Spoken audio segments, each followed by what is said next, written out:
Hello, hello, and welcome everyone who's out there in the universe. And also, thank you for those raiders, Critical Bard. Thank you for the raid very much. It is much appreciated.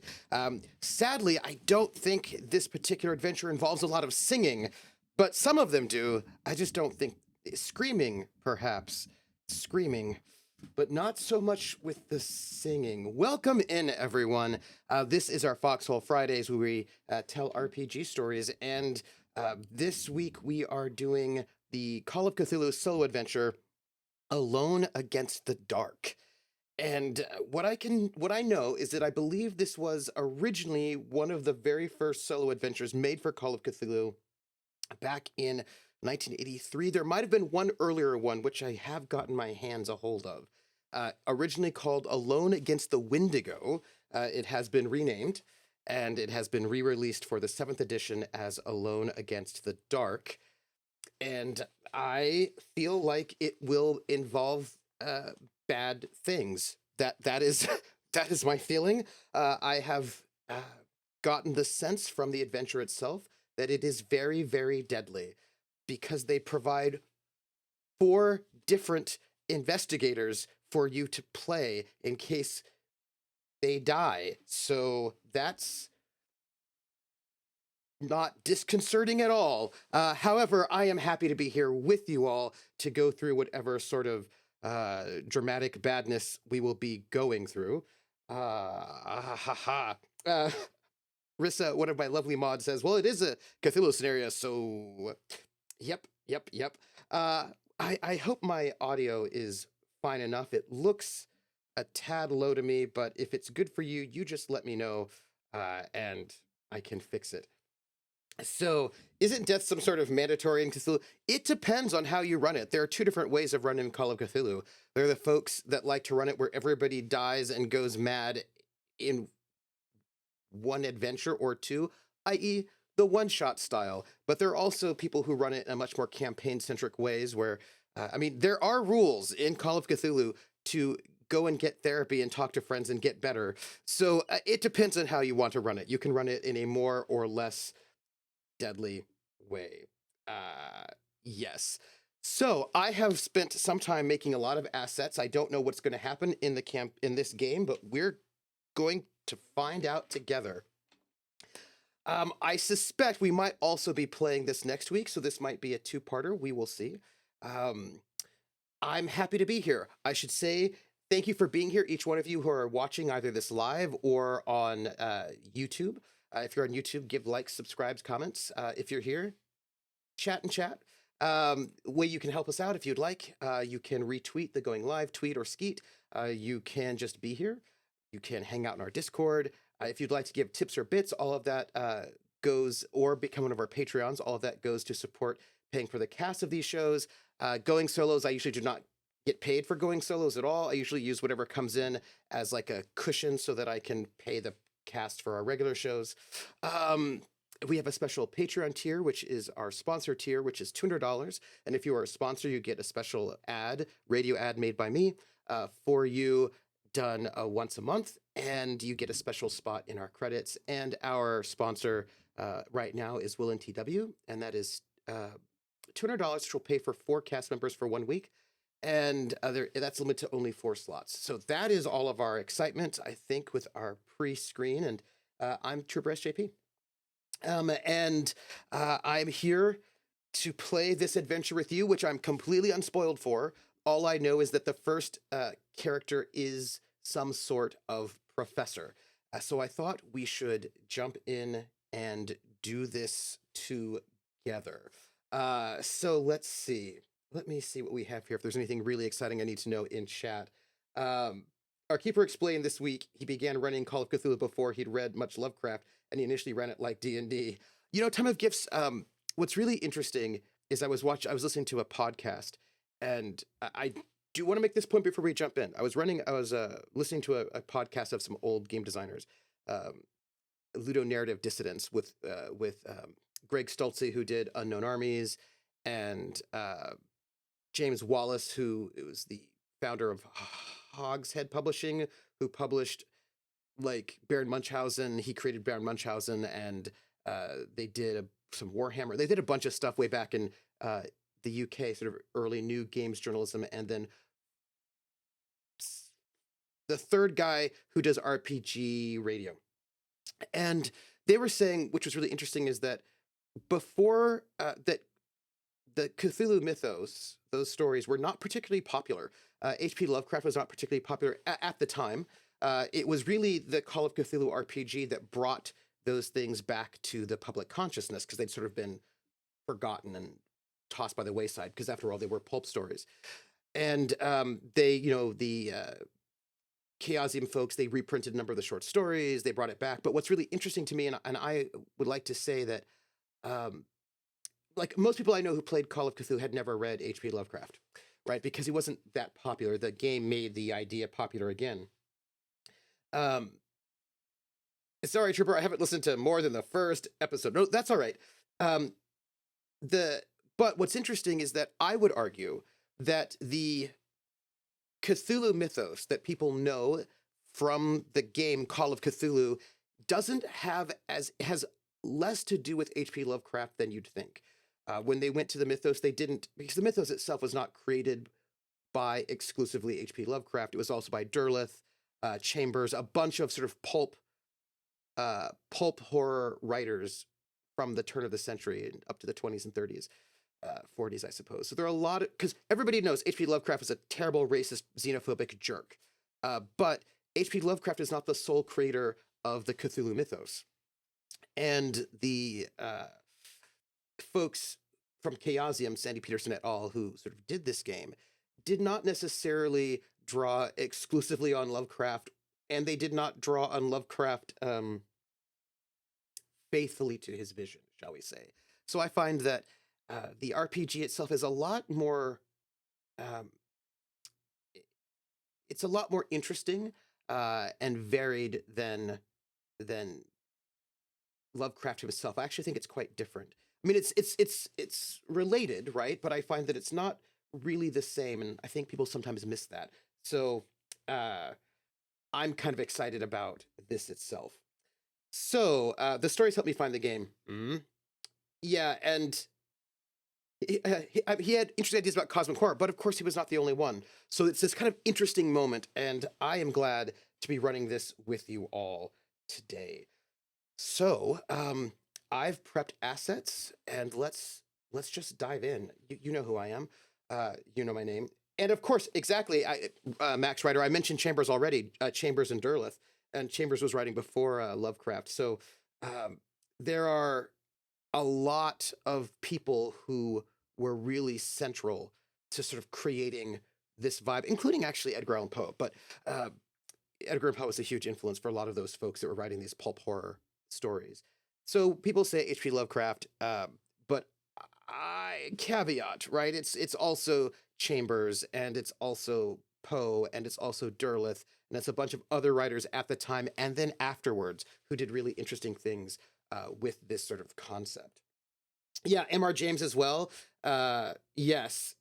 So, and then of course, as Rissa notes, a lot of the more recent folks playing the mythos, like Ruthana Emrys, absolutely. Robert Howard, right? So there's like a bunch of folks who are creating this, who are part of this sort of pulp horror moment where they were sort of pondering this idea that what if we are just really quite small and there are things far outside of our understanding that are lurking, and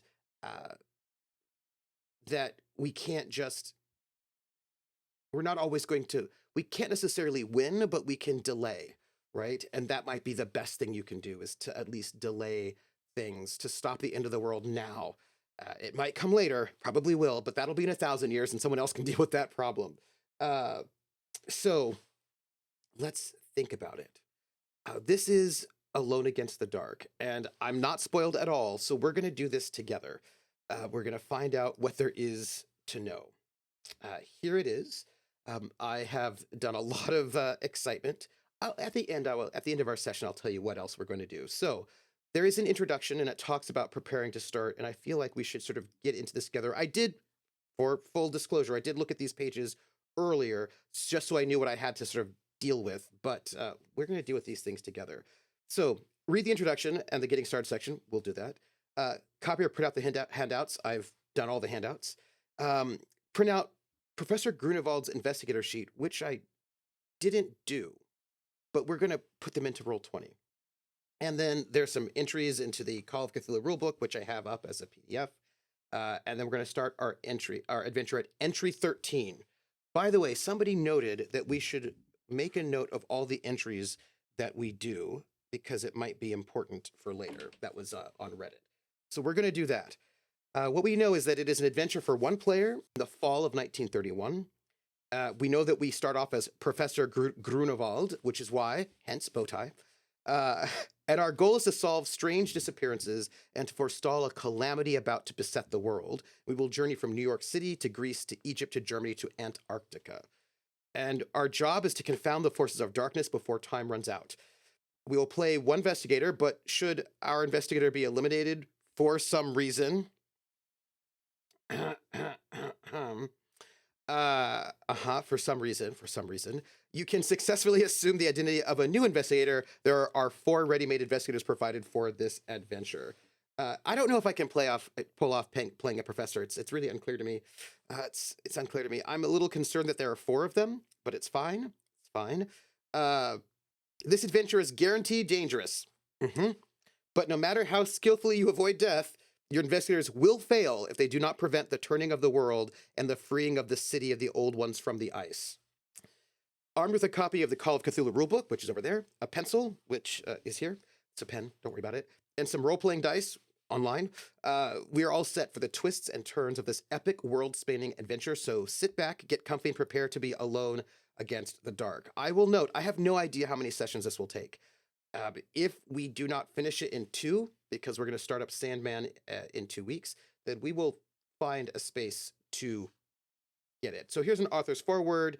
That's fine. We don't know. We don't care about it. We have all of this. We have the investigators coming in, which is great. There was a note. It took you 4 sessions each time you ran it. 4 sessions. Okay. Okay.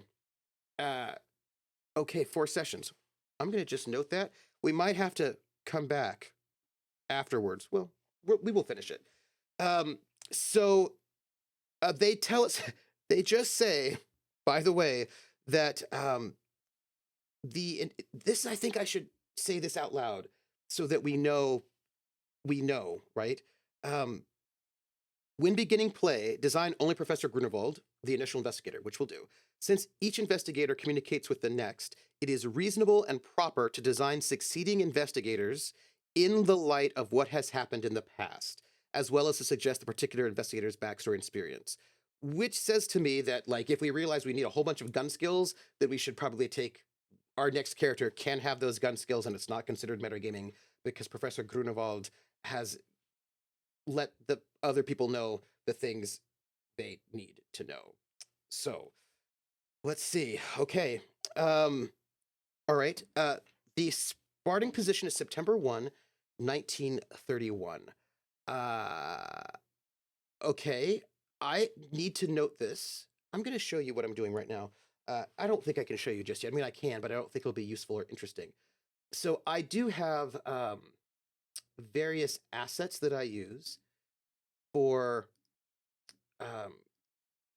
here we go. I can show you. One of the props is a map. And I have a map, and I also have this exciting, let's make this sort of more red, I guess. Oh, that's not red enough. Let's make this more, it just might be what it is. It's fine. So we're going to say that we start off on September the 1st. That is and also let's make this a drawing. So this is where we will start, September 1st. I'm making the note of it so that we are aware of where we're starting. Professor Sammy McPew the third, BSc, SSC, PhD. So yes, we're sending telegrams and letters. Okay. And there is our calendar of where we start right here. And so 4 investigators, a Lera, an Air, a Spare, and hopefully Rare. Yeah. So the big X is to let us know what date we start on, because we start on September the 1st. And so here is our X to let us know this is our starting date. And okay, so let's see. We have times. Investigators succeeding Professor Grunewald begin and play at stated amounts of time following the death of the preceding investigator. They let us know. And the order of play does not change. So that's great. They're all included. So it says here, note that only certain skills have been allocated points. You have a pool of 150 skill points to spend on any skills. This can include increasing those skills already allocated, or choosing other skills to broaden out the investigator's abilities, which means we're going to have to create Professor Grunewald. We're going to do this together. You'll notice that although some of the investigators have weapons written down, they only have the base skill chance for the weapon written down. It's up to you to decide if you want to bolster their combat skill or focus more on non-combat skills. As a guide, the following skills could be useful: climb, charm, fast talk, fighting, firearms, history, intimidate, jump, library use, listen, persuade, psychology, spot hidden, stealth, and throw. Although spot hidden, you never know if you really want to spot those things. You never know if you want to spot those things. And Max Rider says dodge. Dodge. Allocate the 150 bonus points as you wish. Note that a blank investigator sheet is provided. It's great. You may find it easier to download the PDF. That's also great. You may award skill checks for skills successfully used, but your investigators do not increase skills during this adventure. Thus, if they survive to the end, then the investigator's development phase can take place after the scenario's conclusion. An investigator entering the game anew may have his or her skills points redistributed, but the total should neither increase nor decrease. There's some optional investigators. There's insanity, combat, and luck points, which we can look at, and there's time. We can look at all of this in a second. So let's make our character, shall we? Let's do this. We have an investigator that we should make. Here's a calendar. We're in roll 20. Let's make a new character. And this character is named Professor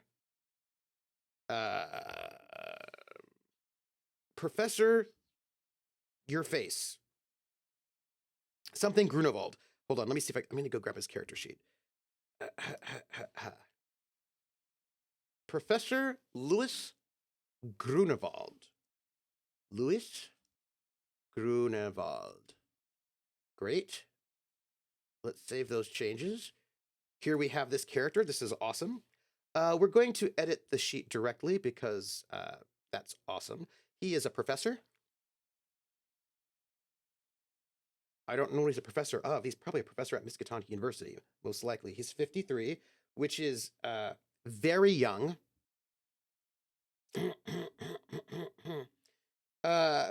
I ran this twice, the old 2nd edition and the 7th edition. Of the 8 total investigators, 6 died and 2 ended up in prison.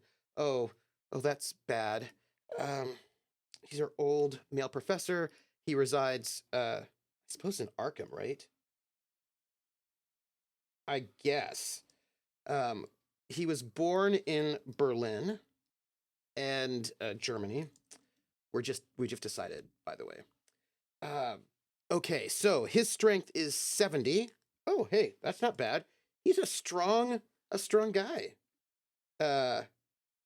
And Constitution 50, not bad. Size 45. Okay, not super tall.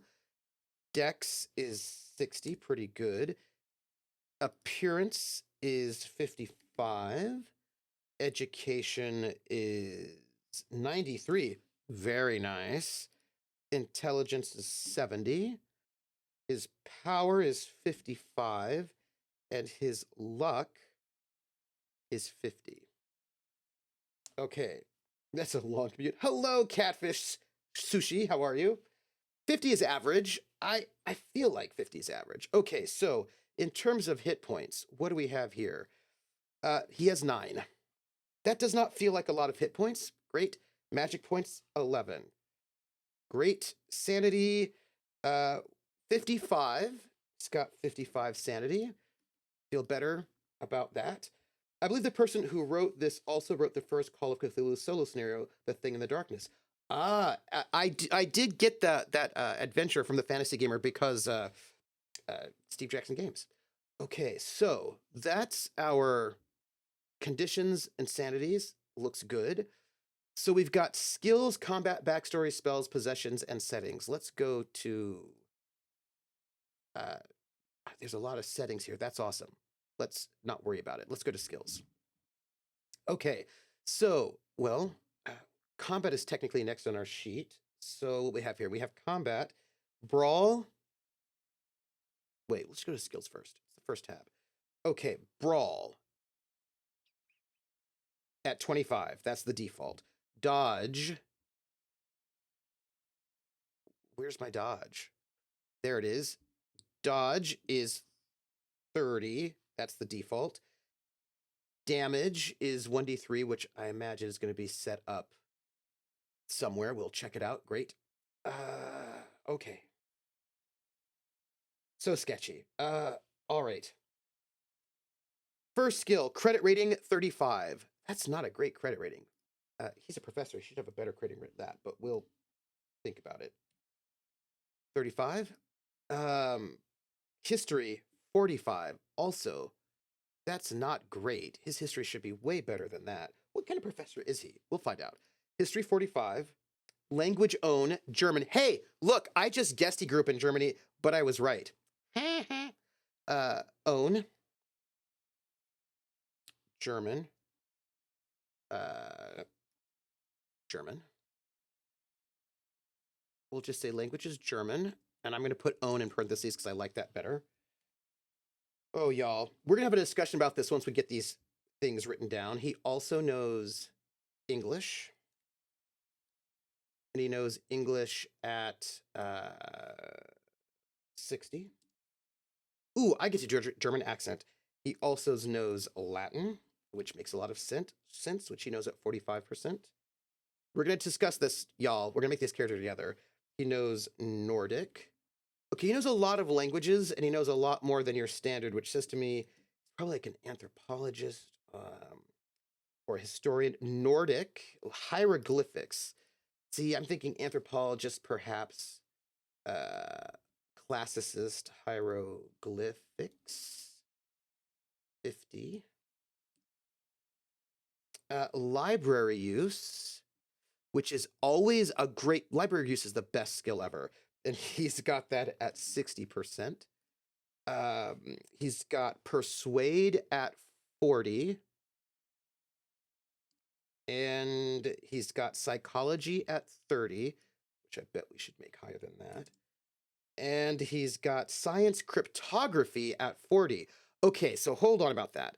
We have to think about this for a second. He has got science cryptography.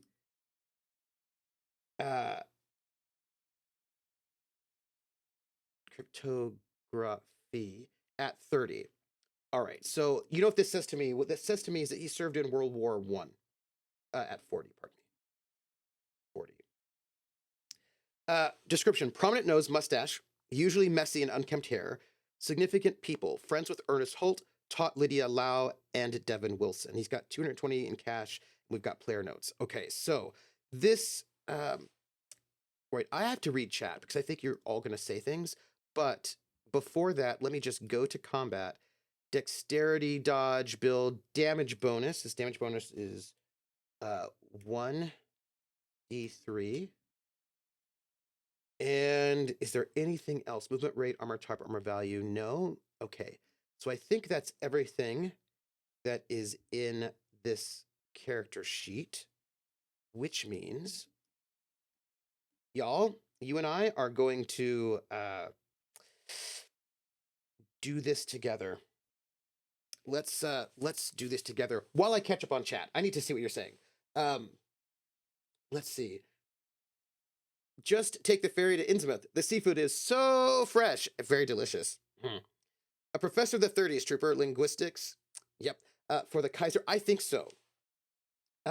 Too early. So look, if he's 53 and it's 1931, right? That means in 1911, he would have been 33. which means he was really far too old to fight in World War One. So he was too old to fight in World War One. But let's say that he. Oh no, we have not yet, as a group, spent any points yet. We have 150 points, but we've not spent any of them as of yet. I need to make a note of how many points we have. Let's see. I'm gonna take my notes here. 150. All right.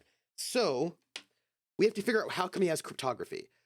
So I think, okay, if he's 53 right now, I need my calculator. Excuse me. Let me get my calculator. We're gonna have to do this right, because if we're gonna make the character, we need to know who our character is. So it is 1931, and he is 53, which means he was born in 1878. Okay, he was born in 1878, which means he was 20 in 1898. So the question is the Franco? I'm thinking, yeah, probably a government worker is what I'm thinking. I feel like there was when was the Franco-Prussian War? Sorry, I realize that you're thinking, why are you like this? But I am like this. So Franco-Prussian War. The Franco-Prussian War was 1870. He was way too young for that. Okay, so he was way too young for that. Too old to be a conscript, but not too old to have served in a cushy desk cryptography position voluntarily. Possible. Could volunteer to, despite age, and be assigned to British cryptography. So Franco-Prussian War was 1870, which means we have to get, because this is that is like the war of when Germany becomes a country, right? So he could have been a soldier in peacetime. So my question is, what's the next? Okay, we have. Hold on, I'm seeing lists here. We're looking at. So if he is 1878, that means he would have been like 20 in 1898. So we have the Anglo-German arms race, but that's not going to be exciting. The Franco-Russian alliance, the Fedosia incident, the Anglo-Japanese War, the Russo-Japanese. These are all the things leading up to World War I. The first Moroccan crisis, the Pig War, the Anglo-Russian Convention, the Bulgarian crisis.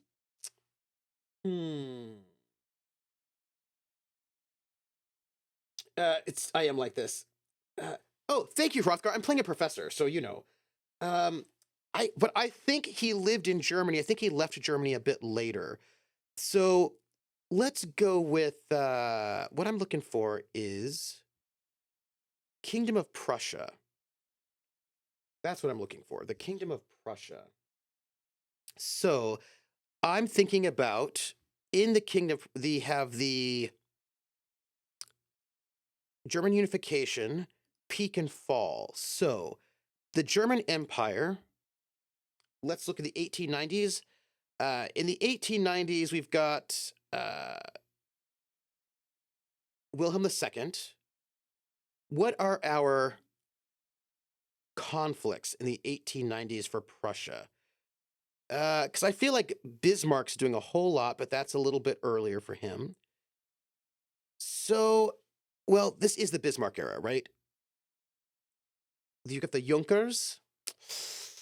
Bismarck created the modern welfare state in Germany in the 1880s and enacted universal male suffrage in 1871.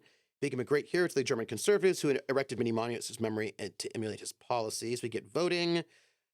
Bismarck's post-1871 foreign policy was conservative and sought to preserve the balance of power in Europe. Hobsbawm has lots of things to say about it. Bismarck's chief concern was that France would plot revenge after the Franco-Prussian War. Not exciting. We have the collapse, economy, industrial power, demographics. Let's see. I want railways, cultural wars, social reform, law. Give me international relations. That might be okay. That might be okay, international relations. There's also the whole situation, pre-war Europe. All right, let's see. International relations, 1890s. What do we have?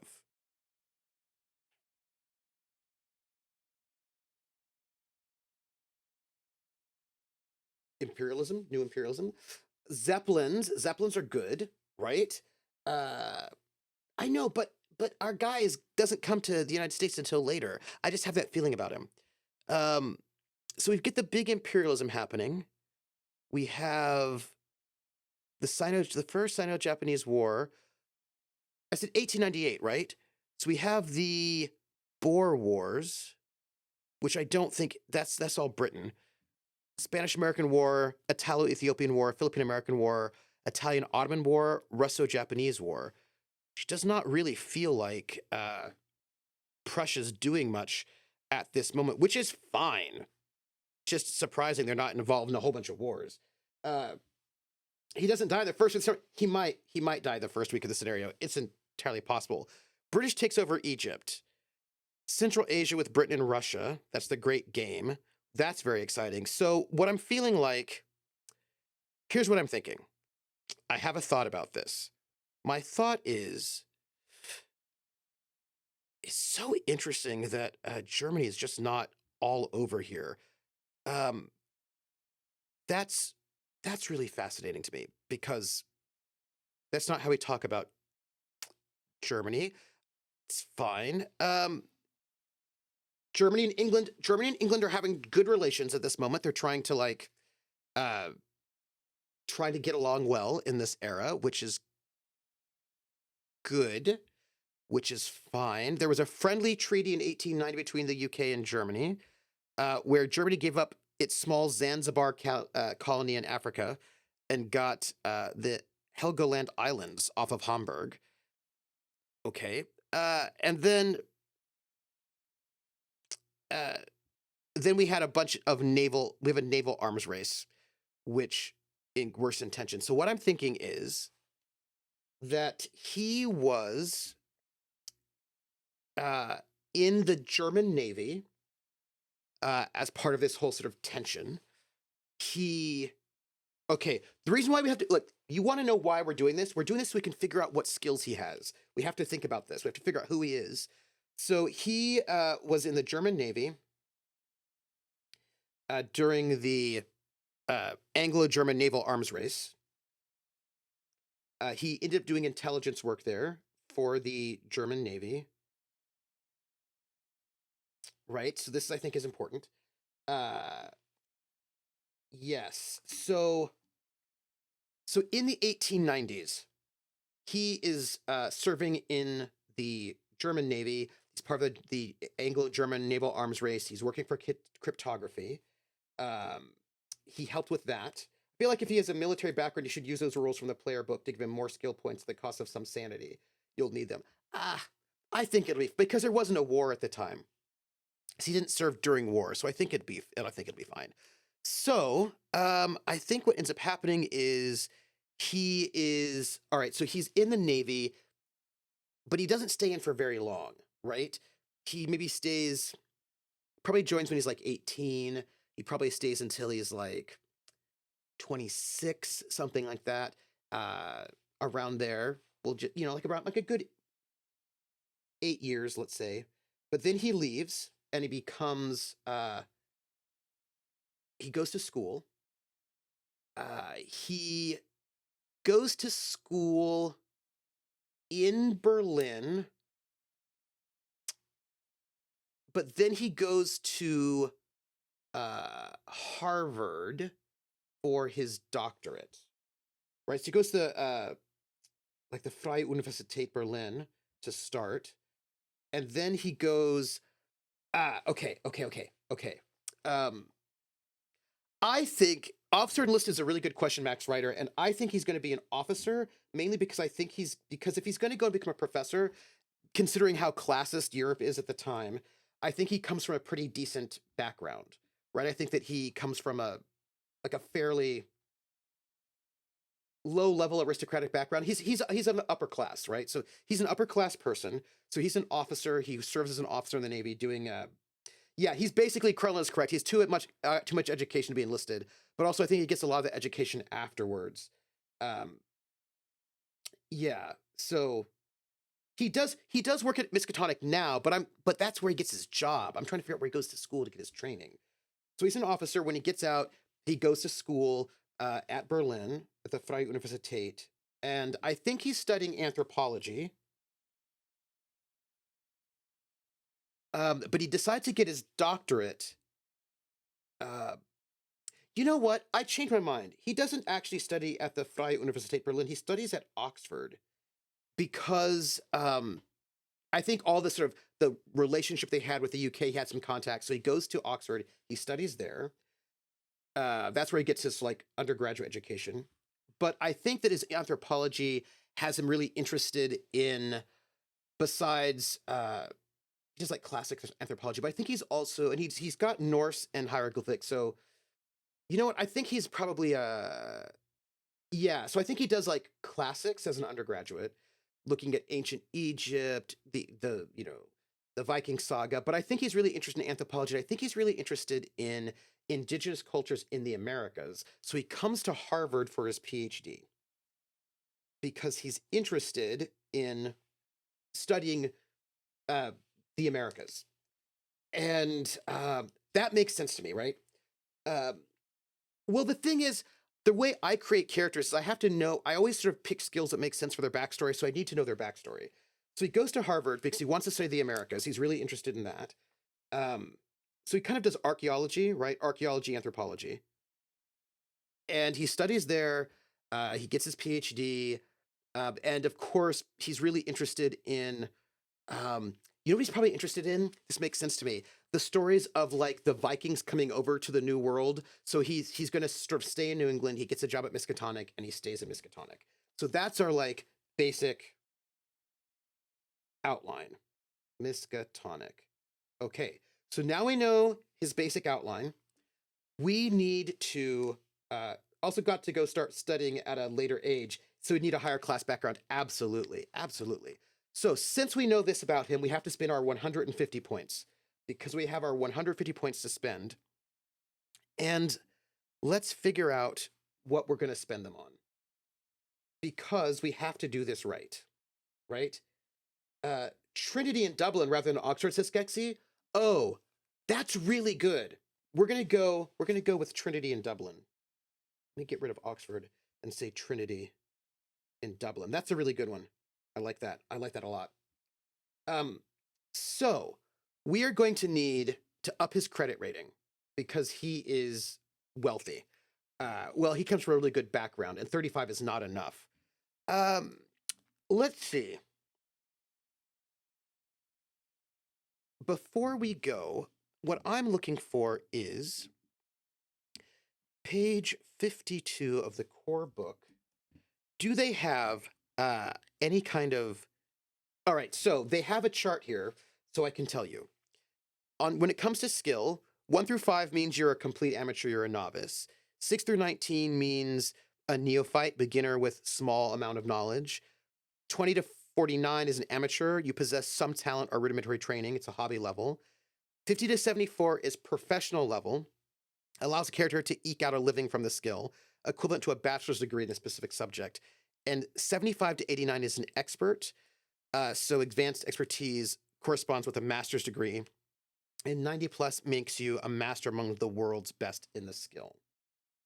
So, so the thing about credit rating is that credit rating is not, if we're thinking about this in GURPS terms, credit rating is not the same as wealth, right? That credit rating is, let's see what they have to say, just to make sure. So because sometimes, yeah, so credit rating is not so much a skill as a gauge of financial wealth, and should be ticked and should not be ticked off as other skills are. It requires money. So this is, so then what is we're gonna get for like, so in if you play GURPS, wealth is not just a measure of how much money you have, but also your class background, and class and money are not necessarily the same things, if you know what I mean. And here it looks like it's more just wealth. Looks like it. Uh, uh, uh, uh, uh, uh, Credit rating. Yeah. if he went to Trinity in that era, he will be Protestant, which makes sense for a Prussian minor Junker. Yeah, that makes sense too. That does make a lot of sense. Time of gifts. So the book rules say the skills top out at 75 to start. Okay, so let's go with a credit rating of 50 at the moment. So we now have 135 skills, 135 points in skills left. His anthropology is quite bad. We don't like that. Let's increase his anthropology to, his anthropology and archaeology. We'll have to redo his assets and money, although they don't really actually give us any assets yet, so we can do that. Let's go with, so he doesn't have any anthropology or archaeology. He instead has a lot of languages. And he's really good at library use, history. He's really good at history. All right, so let's increase his anthropology to 60. So if we increase anthropology to 60, that means we're going to have 76 points left. Let's put his archaeology at 40, which will mean we have 37 points left. He's a professor, so I feel like he should be better at persuade. Let's give his persuade a 50, which gives us 27 points left.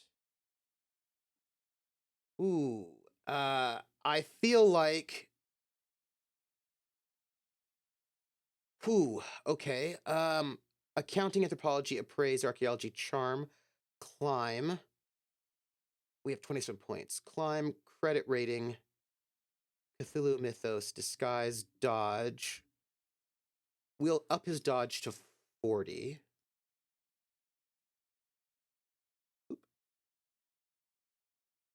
Uh, uh, yeah, I plugged in the scores they gave us already. So let's up his dodge to 40, which gives us 17 points left. Drive, it's fine. Fast talk, no. First aid, history, intimidate, jump, law. Library use is pretty good. Listen, locksmith, mechanical repair. He should probably have more mechanical repair. Let's bring that up to a 20, which is still not particularly good, but now we have 10 points left. Well, we can also move some things around. Medicine, natural world, navigate, occult, operate heavy machinery, persuade's pretty decent. Psychology could be better. Sleight of hand, spot hidden, stealth. Spot hidden's not great. Let's put that spot hidden up to 30, which gives us 2 points left. And we can take points away from things, right? You know what I mean? We can decide that we want to readjust where we're at. So spot hidden's 30, stealth is 20, swims 20, throws 20, track is 20. His gun skills are not great. Neither is his brawl. Let's decrease his anthropology to 50, which gives us 12 points left. And let's increase his handgun to 30 because, because he's an officer. So he's going to have a handgun.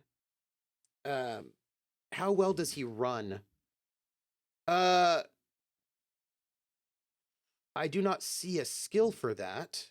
I have jump, climb. I don't see a skill for running.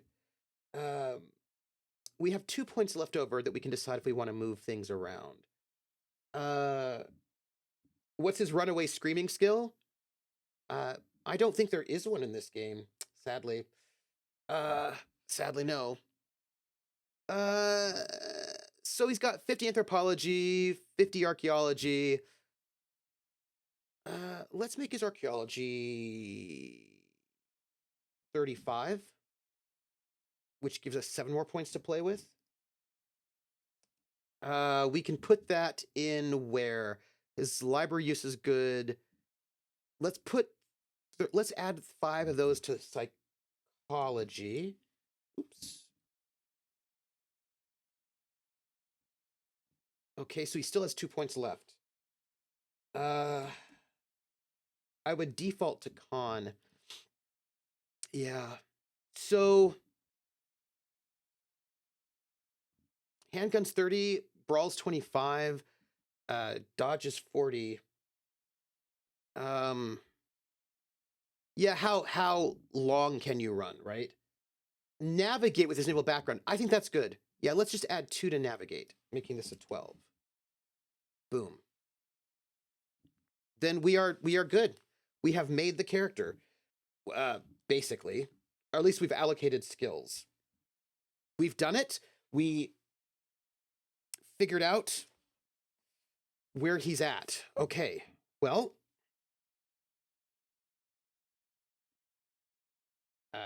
don't forget that bonus die at point blank range with guns. Oh. All right, so this I think is the character. I don't look. I'm going to tell you something. I don't know if anthropology or archaeology will at all be useful. They may not be, but this is how we start, right? It says that climb, charm, fast talk, fighting, firearms, history, intimidate, jump, library use, listen, persuade, psychology, spot, hidden, stealth, and throw will be useful. But we did not add things to that, so that's just our life. Okay, great. That's awesome. Let's close that. Yeah. So insanity, it says, even if they do not die during the course of play, several of your investigators are likely to become temporarily or permanently insane with specific game effects. In this adventure, only temporary and permanent insanity exist. Treat indefinite insanity as temporary insanity. I mean, yeah, it's pretty unforgiving. Ignore phobias and manias. This scenario does not utilize these consequences of insanity. Okay. Remember, we'll have to come back to this.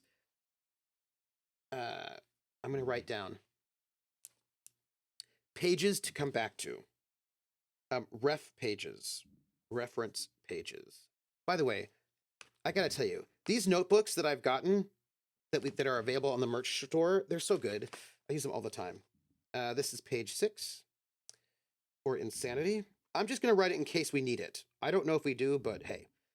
An investigator who's reduced to 0 sanity points becomes permanently insane and is out of the game. Treat him or her as dead and warm up the next investigator. An investigator who is temporarily insane is out of the game for the rolled amount of time. Roll 1d10 for the number of hours the investigator is out of play. During this time, the investigator will be huddling in a corner, and so on.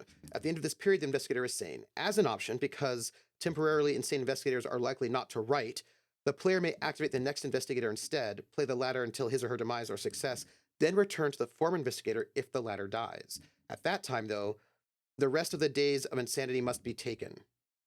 Make a note in the journal so that you remember what's going on. Leapfrogging only one investigator at a time in this fashion. Well, you're only going to be mad for 1d10 hours. That doesn't seem like a big deal. Right? I can confirm this is BP Phantom. I use my notebook for Alan Wake 2 and games with codes, notes, and yeah, right? It's really good, and I love that it's got dots. Well, yes. All right. Becoming sane again. An investigator starts the same entry number as when he or she went insane, but the encounter which precipitated the insanity is presumed over, and the player should go on to the next entry or backtrack to the appropriate distance point. Great. Awesome. Combat. When in combat, the opponent's fighting skill will be noted in the following format. 50% attack, damage, 1d6. That's cool. That makes a lot of sense. 50% is a regular attack score. Yeah, got it.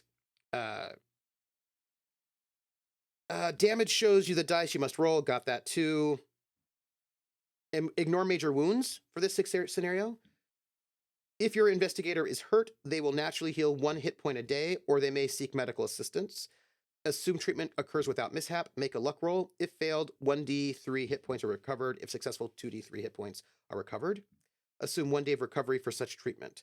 Mark off recovery time on the calendar. Got it? Let's see. Insanity and combat. The investigator starts at the same entry number. Got it. Great. Using luck points. It is recommended that you use the optional spending luck rule. This rule allows you to spend your luck points to alter the result of skill or characteristic rolls.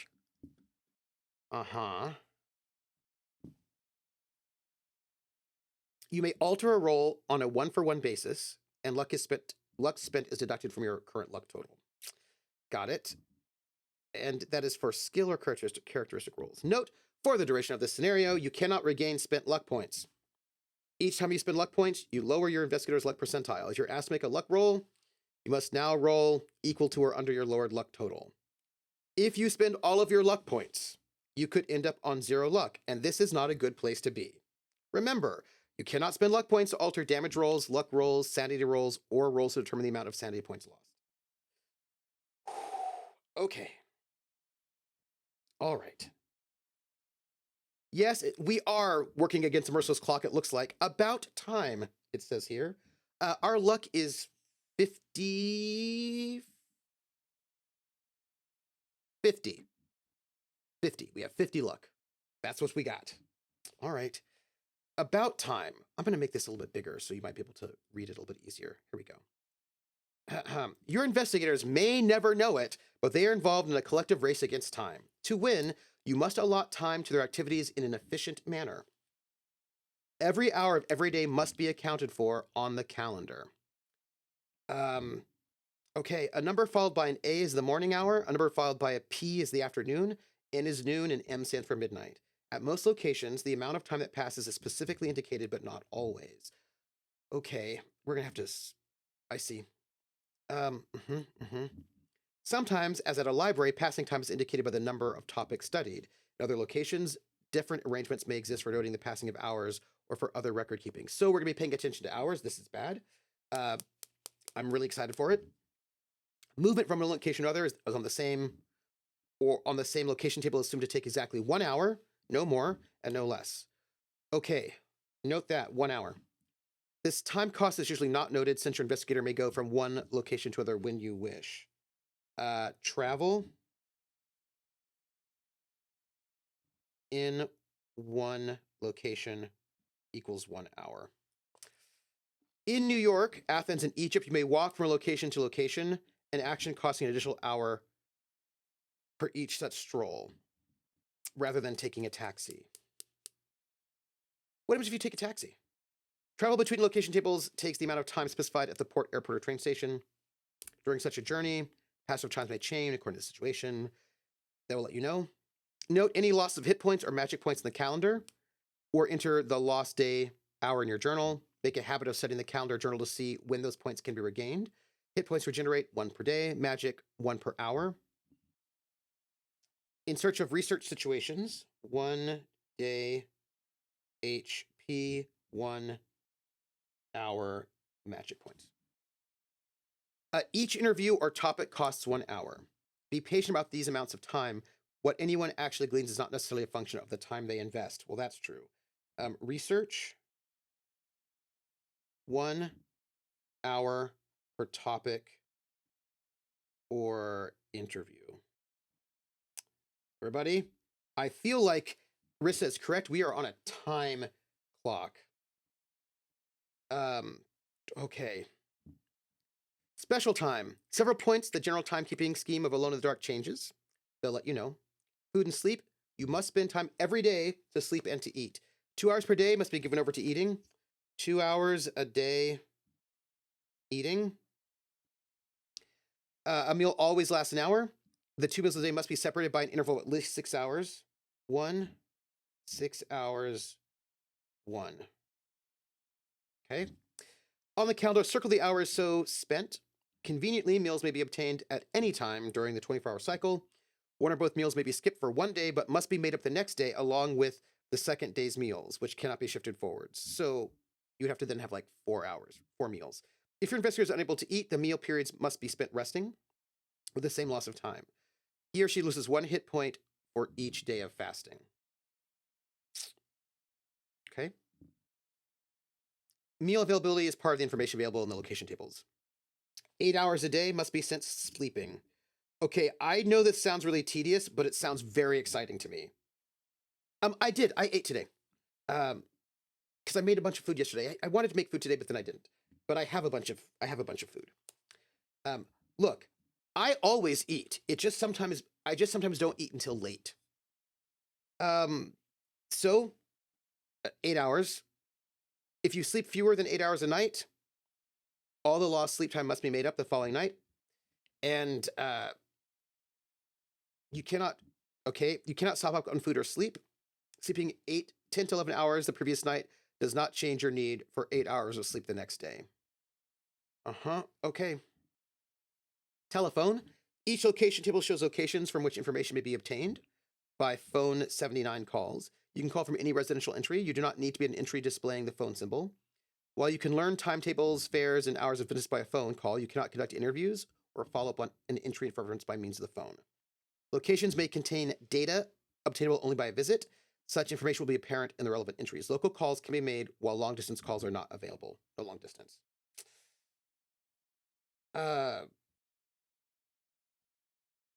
Equipment and supplies. At stores in Arkham, New York, Athens, Cairo, and Alexandria, you may purchase any item available in the equipment lists of either the rulebook or the investigator's handbook. Figure that most run-of-the-mill items can be gained. Write down any items to the back of your investigator sheet. Try to avoid buying beyond the reason and capability of your investigator's credit rating. Financial record keeping is not required. If your investigator could reasonably expect to purchase a certain item in a given location, just note it down. It's fine. Lacking cab, train, boat, or plane, be reasonable in how much investigators can carry. All items can be left safely for the day in a hotel room or vehicle. If an investigator dies on a private plane, a succeeding investigator can acquire the property by reaching that entry number, making successful luck roll. Each investigator can pass on property once in a game. For obvious reasons, an investigator cannot inherit from himself or herself, fail the luck roll, or die a public death, and any property is out of play. Okay. Okay. Use a notebook or scratch paper to record anything pertinent during the investigation. Keeping a note of your current entry number, any special instructions, as well as the game date and time are all useful things to get into the habit of doing. You may wish to make a note of any particular equipment or weapons your investigator has on their person. Okay. Object of the game. To get a perfect score, you must have saved the world without losing a single investigator on the way. That is, your original investigator must have survived and succeeded. Though desirable, that outcome is unlikely. I eat twice a day. I really do. Okay. None of Max's characters inherited anything. Their deaths were unusual. Be prepared to lose several or all investigators, and even to run all four several times in repeated attempts to complete the scenario. Investigators do not exist to survive, but to battle great forces, win or lose. So, levels of victory depends on how many investigators you've lost. If we can only lose 1 through 3, we have an excellent success. Let's just note that. Though the adventure is pre-plotted, the location system gives, by the way, this is 102 pages, gives considerable freedom of action, letting the investigator direct the general order of the research and encounters while the workings of the encounter tables themselves, blah, blah. Location tables on page 93, 94, which I have, list specific locations for a particular location. 9 location tables exist. That's great. They have no cape, blah, blah, blah. Examine the timetables carefully. Okay. Within a location table, all locations are equally accessible, except Holt's and McShane's apartments in New York City, which are starting points that contain no information. You can visit locations as often as you wish, but many are open only parts of each day. Makes sense. At a location, die rolls may be needed to gain information or interviews. These rolls can be attempted only once daily, unless stated otherwise. Locations not investigated will likely remain unknown. The adventure will not force you to visit every entry. The location tables are menus of clues and possibilities. As with items on a restaurant menu, some entries will be more beneficial to your investigator's health than others. You got a modest success. That's good. Format. All entries, bold number. If the entry is one for a location, it gives a name in capital letter, such as taxis. Special instructions for timekeeping. Entry gives stuff. Entry may instruct you to go on to a certain entry. If there are no go-to instructions, either you must return to your previous entry or you have reached a location from which you may go to any other location on that location table. If a telephone symbol is beside the entry, you can call to or from that location to any other location. Great. Further-sized numbers or numbers at the end of the entry are trace numbers, showing the entries from which you may have come from in order to have arrived at the present entry, allowing you to backtrack if necessary. That's very nice. Sometimes the trace number may be replaced by a notation, which shows that you could have arrived at that entry from any other Athens location. That's great. Occasionally, you encounter the phrase "the end" in capitals. This signifies that your investigator is doomed, not because the adventure is over, not that the adventure is over. Activate the next investigator. Okay, sometimes you have won, of course, but not very often. Okay, so tips and hints. Think strategically. Make general plans. There is no way to know what will happen from entry to entry. In general, either a place is recognizable as potentially dangerous or the description will be cryptically threatening. Despite obvious danger, often your investigators will have to go anyway. That's their fate. Use the phone. Make notes concerning what you want to do and see. Try to arrange an efficient daily schedule. You can make all the plans you want without expending any game time as long as you stay inside an entry. All points at a particular location table are, in game terms, equidistant. Go nowhere without reason. Be cautious. Allow for wild goose chases. The few friendly characters in the adventure can be of considerable help. Some unfriendly characters, of course, can be downright deadly. Keep track of time. You are racing against events beyond immediate control, and failure to keep accurate time may mean that important events do not happen. They may be good or bad. Be honest in your calendar timekeeping. I will. Your investigators need sanity, friends, language skills, good physical condition, and equipment and supplies. You may be asked to choose a skill from a selection. Not all available skills will yield useful information. Sometimes it's about picking the right skill in the right location. Use your luck points wisely and never let your luck total fall to 0. If you're asked to make a survival desert skill roll, and you have the survival skill but not the geographic specialism, you may attempt to roll at hard difficulty, half chance. If you become disoriented by an entry, go to the location table and try the sequence again. If you've not previously done so, make sure you've done all the tasks listed in preparing to start, which we did, and then start your adventure at entry 13, page 11. Okay. So, page 13, wait, I think I did that wrong. Entry 13, page 11. Entry 13, page 11. This is us, everybody. Okay, before we start, do we need to do anything else with our investigator? I say this because we did change our credit rating, right? And since we changed our credit rating, we might need to do something. Let's see. Creating investigators, page 28 of the rulebook. Let me just see. We've got our characteristics. That's great.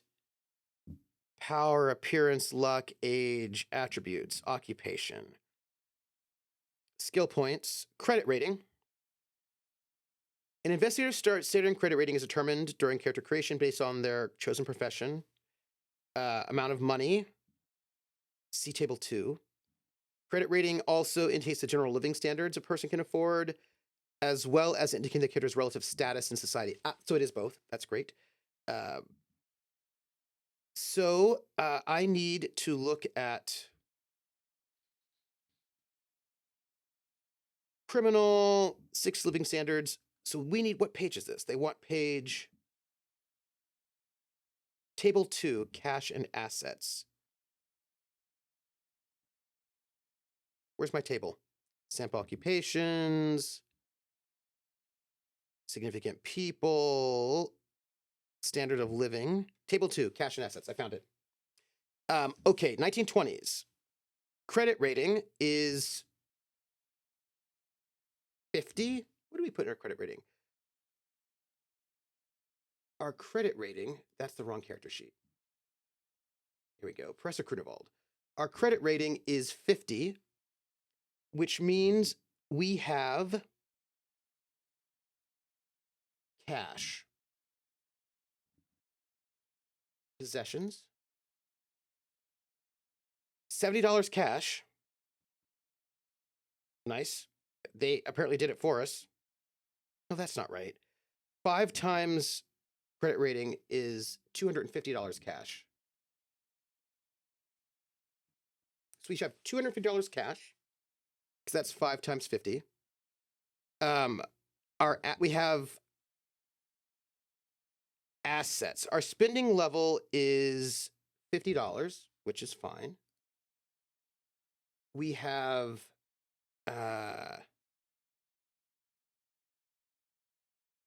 2,000, $10,000.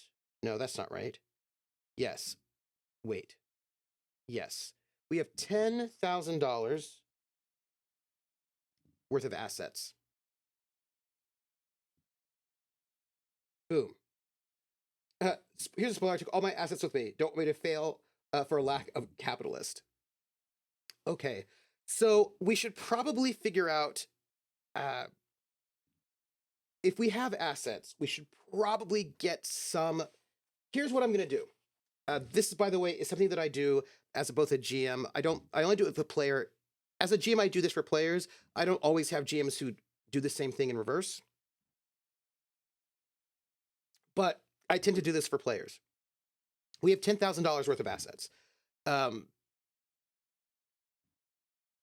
that right? I think that's right.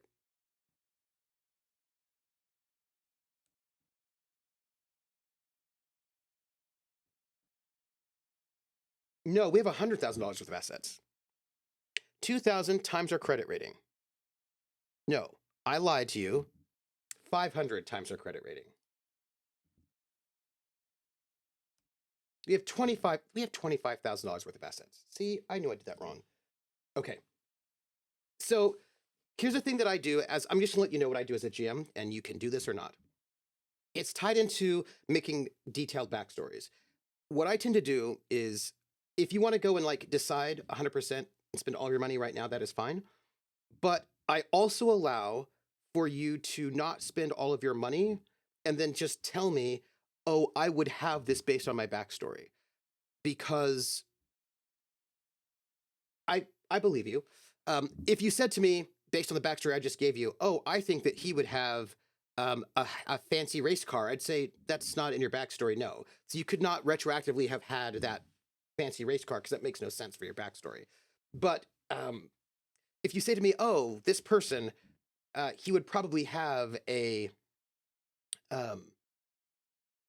like a library of these kinds of books. I'm going to say yes because it's part of your backstory. So for me, having a good detailed backstory allows you to not necessarily have to like write everything out from the get-go. You can kind of do it as you go. But he definitely does have a pistol. But I do want to go and buy that. Let me find out where your equipment is. Except we're going to come to a 200-pound bombs and the Necronomicon. Yes. But like, I'm going to assume that you have the things that you need with you, unless based on your backstory. I need equipment. Where will our monsters scenarios equipment? Here we go. 1920s, 396. 396.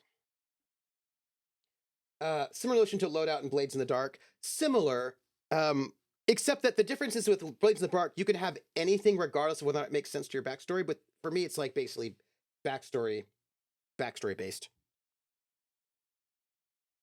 As long as it's backstory based, you can have it. And it makes sense you would have it on you. Okay, so we have some equipment lists. And I don't think there's one in the book Alone in the Dark, so I'm currently looking at the Call of Cthulhu book. I'm looking for, they've got clothing, meals, speakeasy prices, investigator tools, tents, tools, travel, communications, ammunition, and equipment. Okay, so they have listed rifle. Oh, that's ammunition. For firearms prices, see the weapons table 401, 406. Okay, so let's just go to 401. we need a firearm. They have on page 401, that's hand to hand. I don't think you'd have anything like that, but handguns, flintlock, short automatic, Derringer revolver, automatic, another revolver, another automatic, a Luger. They have a Luger. So we're going to have a Luger. We're going to give him a Luger. Yes. So, my friends, let's give him a Luger. And it's going to be a model P08 Luger. Because, and that is a firearms handgun. And like there's a bunch of other, oh, those are all rifles. We're giving a pistol, handgun. So under combat, we can give him a weapon. And this is going to be the model P08 Luger. And the skill, that's not how you spell Luger, boom. And the skill is handgun. And the damage is 1d10. Range is 15 yards. Attacks is, looks like 1 with a 3 in parentheses. We'll have to figure out what that might mean. And ammo is 8. And the malfunction is a 99. Yeah. Yeah, that's really good. And what is this here? Ooh. Oh, look at that. Most melee weapons have the damage bonus. That's fine. Some have extra damage. Looks like nothing we need to worry about there. The 3 means you can fire 3 shots in a round, but takes a penalty die on each as you're hip firing. Ah, okay, okay. That's good. So that's our weapon, and we're going to need a bunch of ammo. How much do you get in a box of ammo?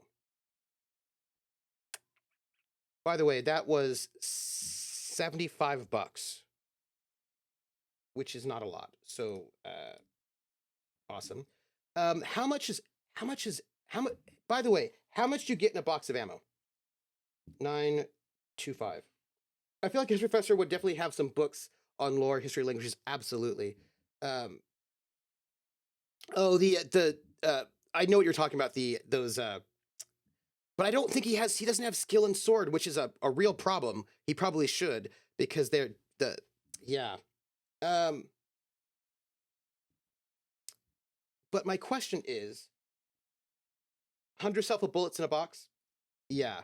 100 bullets in a box? That makes sense. So let's then, in that case, this is a Luger. What kind of ammo do we have here? Do you know what? They don't tell us what the ammo is for a Luger. What's up with that?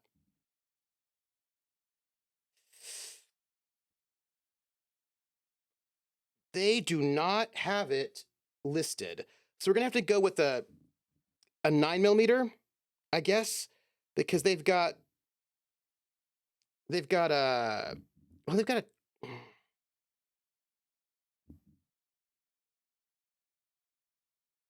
this is less exciting. Model P08 Luger.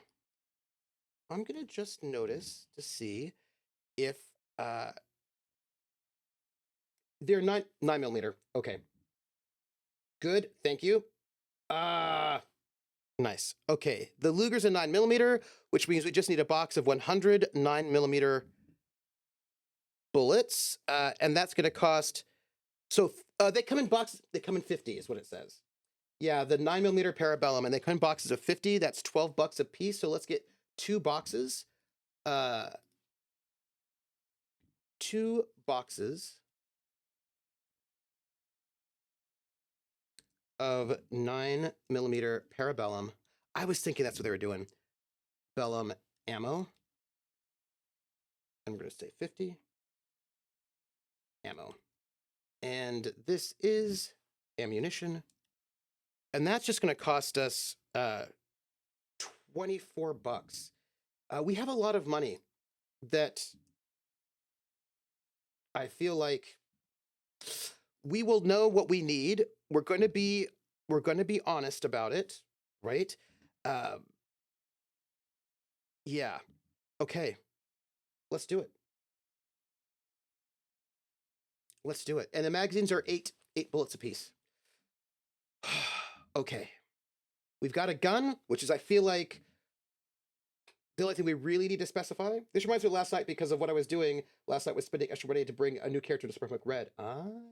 The malfunction's a 99 on the Luger. Okay, so let's do it, shall we? 13 is our entry. By the way, let me know if you want to see the entries or not.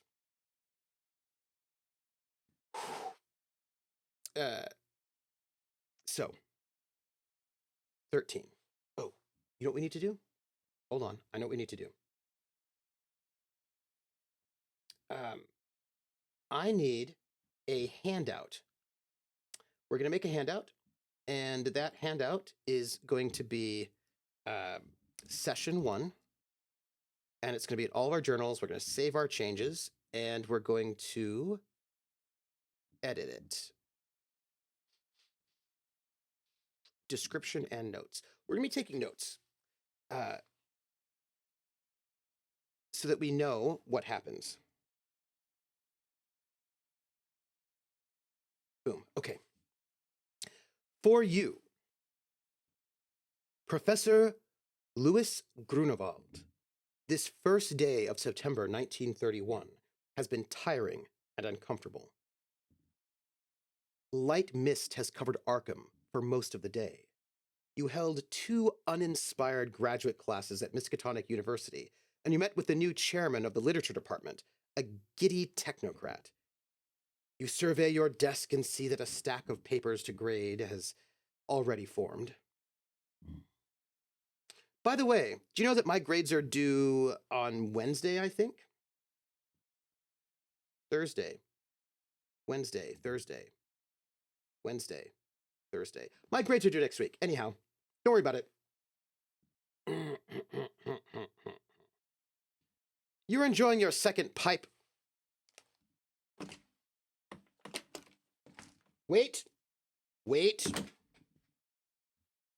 Wait. Wait. Pipe.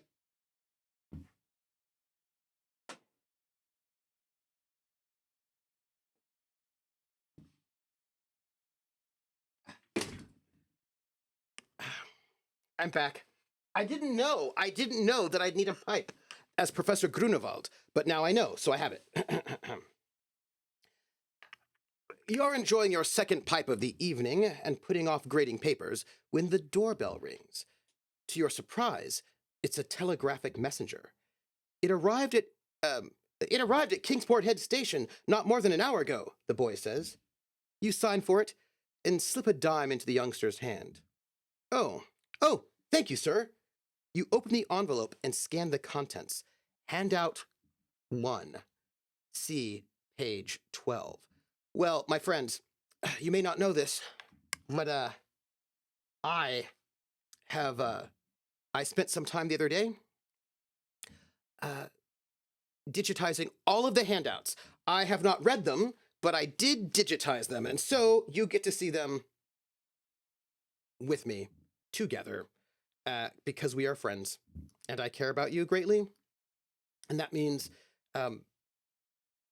handouts. Athens, Greece, station 9131, the King's Point. In jail for antiquity theft. Stop. Need help. Stop. Can you come stop? Urgent. Stop. See Corporal Ilionas, Athens Bureau of Investigation. Clear. Oh. Oh, Valtiel, I was up a little late last night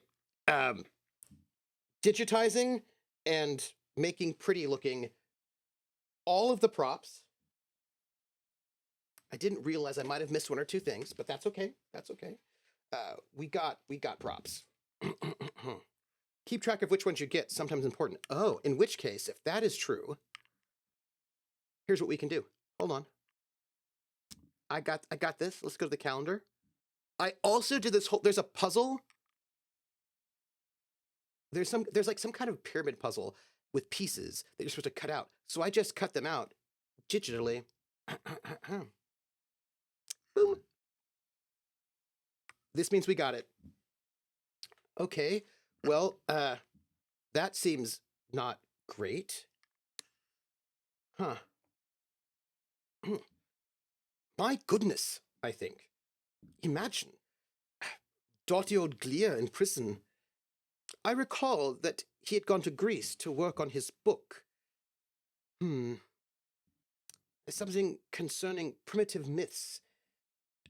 Cool. I don't make it to the pyramid till the very last investigator. Oh, well, I don't know if I will. I don't know if I'll see any of these things, but I'm ready for it.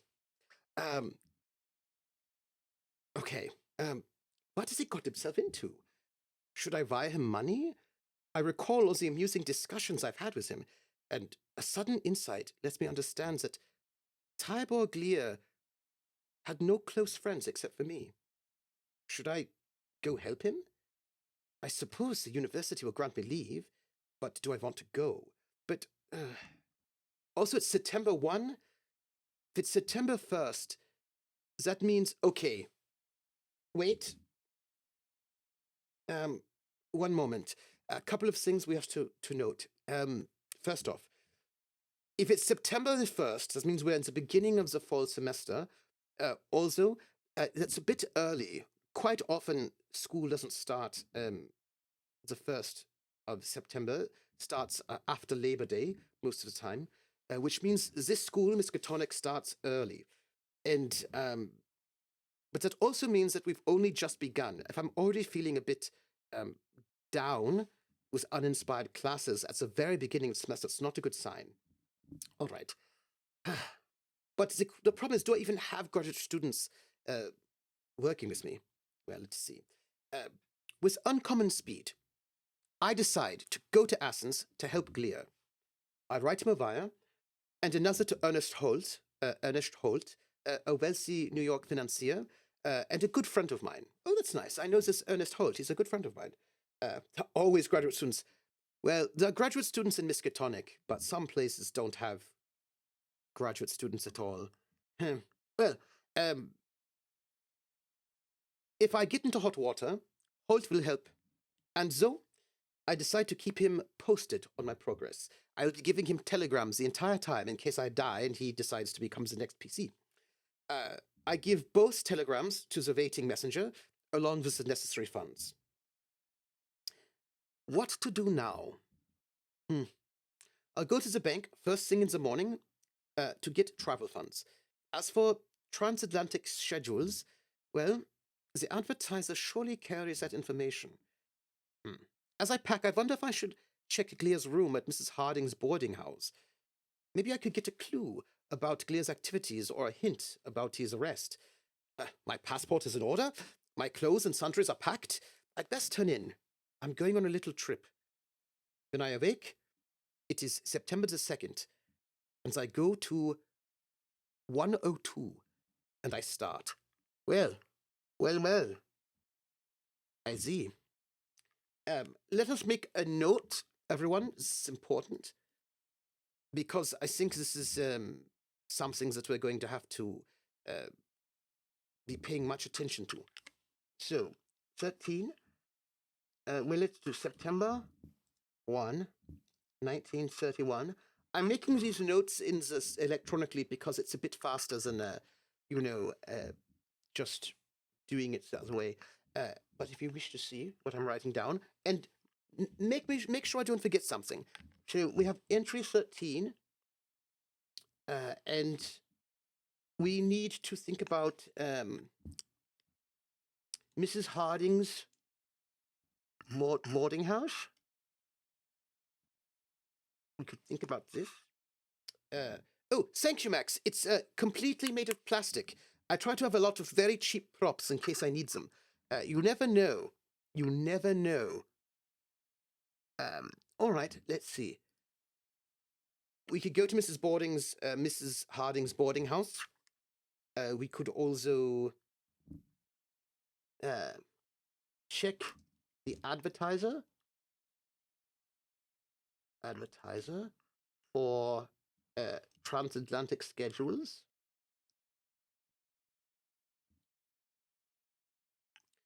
Oh, bank for travel funds. I think to do. Those might be the only things we need to pay attention to. You have a corncob pipe from when you were Tom Sawyer in Big River. Oh, that's nice. I've got a meerschaum pipe as well. So, all right. This is Boring's Hardy House, the Hardy Boys. So I think that's everything. So we're going to awake. Save these changes. September the 2nd. Everyone, let us zoom in a little bit. We're going to wake up. You know what I need? I need a circle. Let's get a circle. I need to draw. Where's my little drawing? Text, draw. I want an eclipse, and I want it to have a blue, red, because we're active, red, and it could have a regular. So let's make a little circle. Ooh, it's quite big. Let's not make it regular. Let's make it small.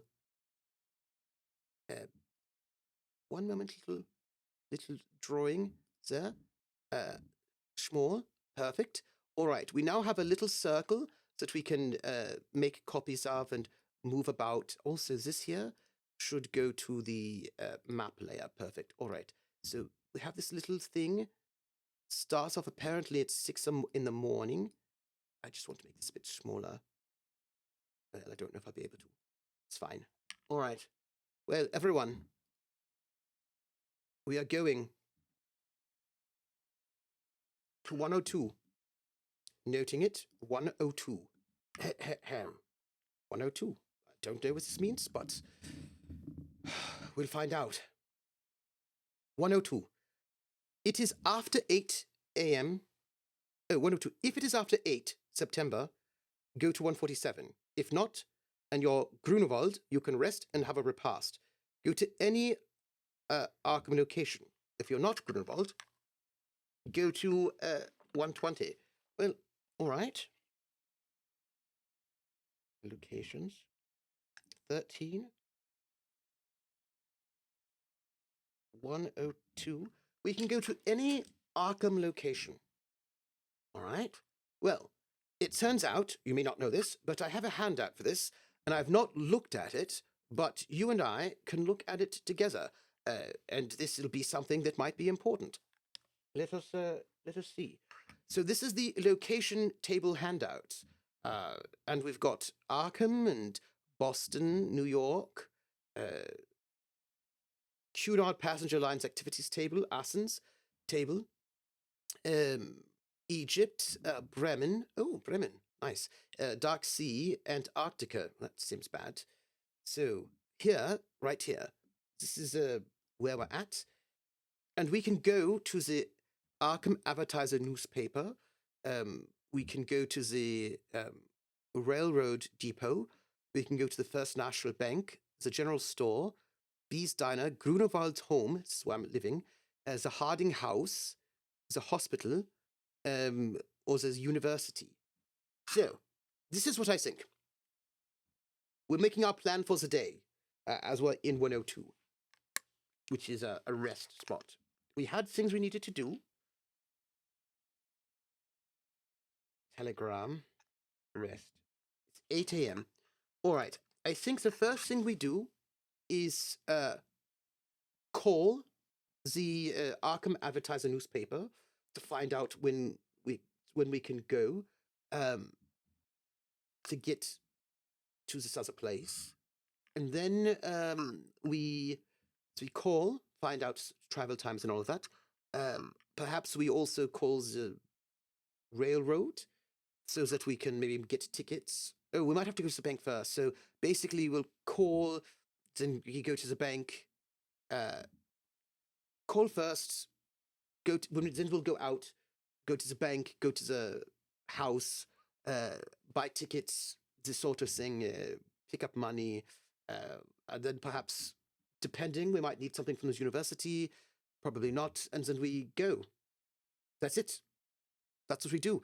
So we're going to go to the advertiser newspaper. We'll call them first.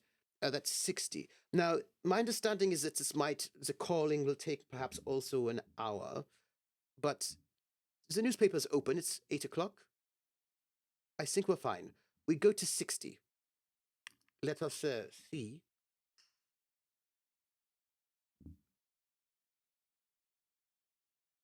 I'm going to 60. Right now. 60. Just making a phone call.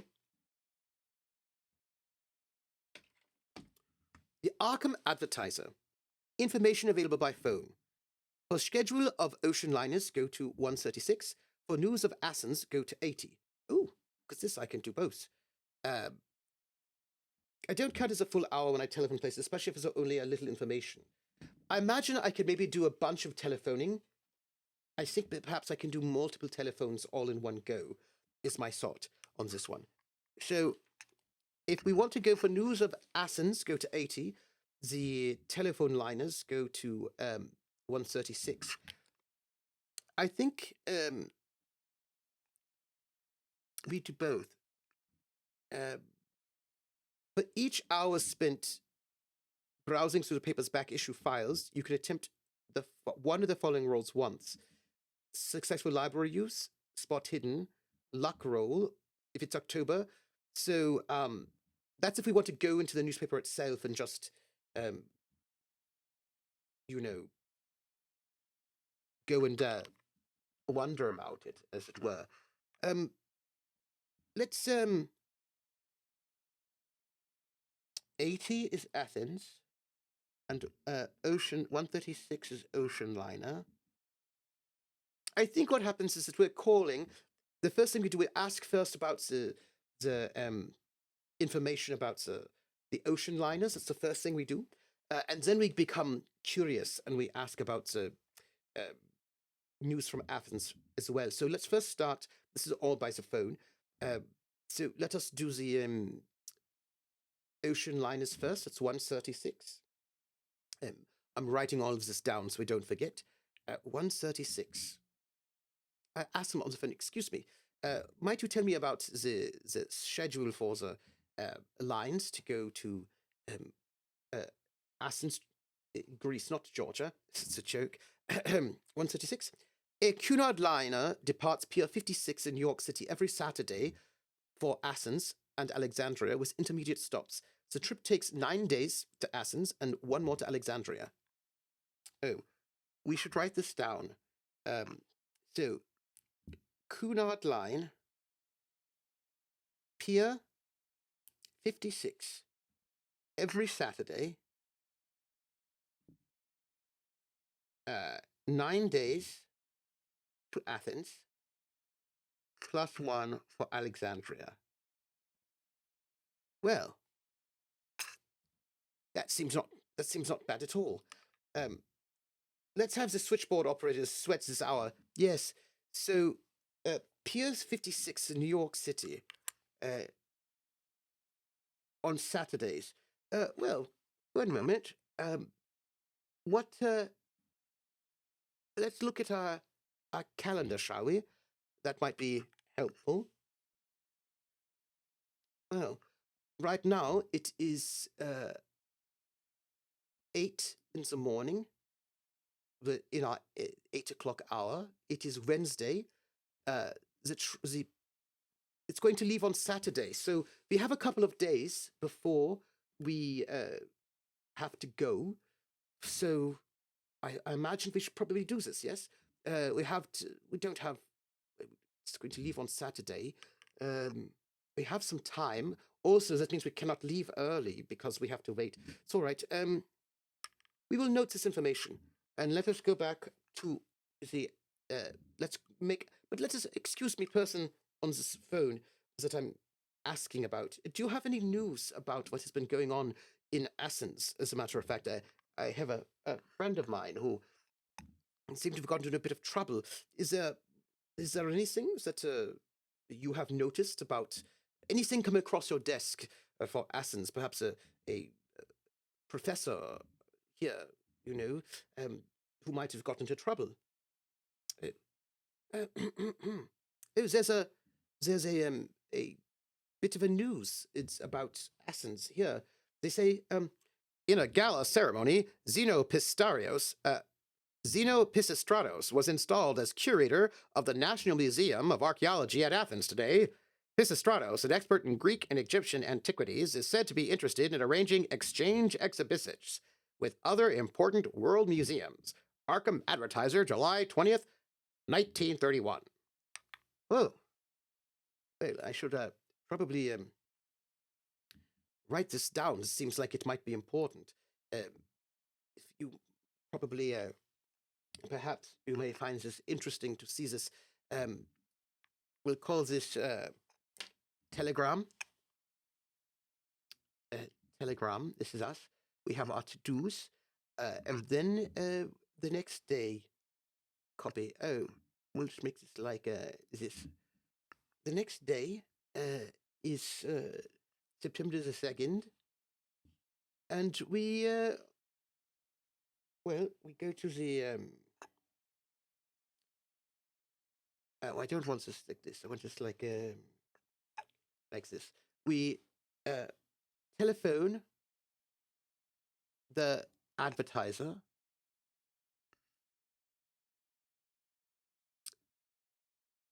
Advertiser. I think that's good. And we learn that the ocean liner leaves. I don't know if these notes will be important, but they might be. Pier 56 on Saturday, New York City. And we also learn that, and by the way, we'll make this one of these things. We also learn that, oops.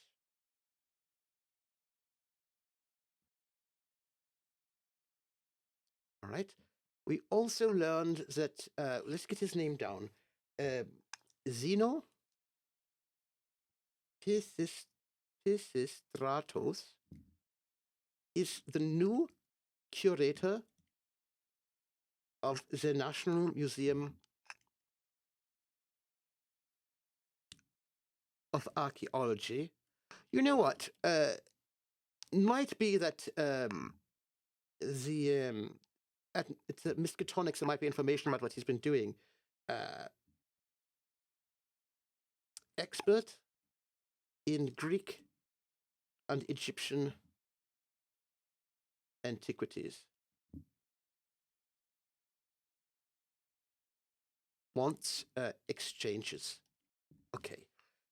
Well, we've done this. I will also note we also did. Oh, this is actually what you call this rest or new day. We'll call it like this. And then this here is actually 60. And we also do 80 and 136. Well, we make these phone calls. Let us think about this. We have called a couple of different places. We could probably call, well, there's no need to call the bank. We have to actually go there. You know what? Let's travel, shall we? Let's go to... now, I'm going to count this as I'm not yet counting this as a full hour, but if we have to do any more, because it's pretty trivial to go and call up the newspaper. But we should travel now to this the boarding house.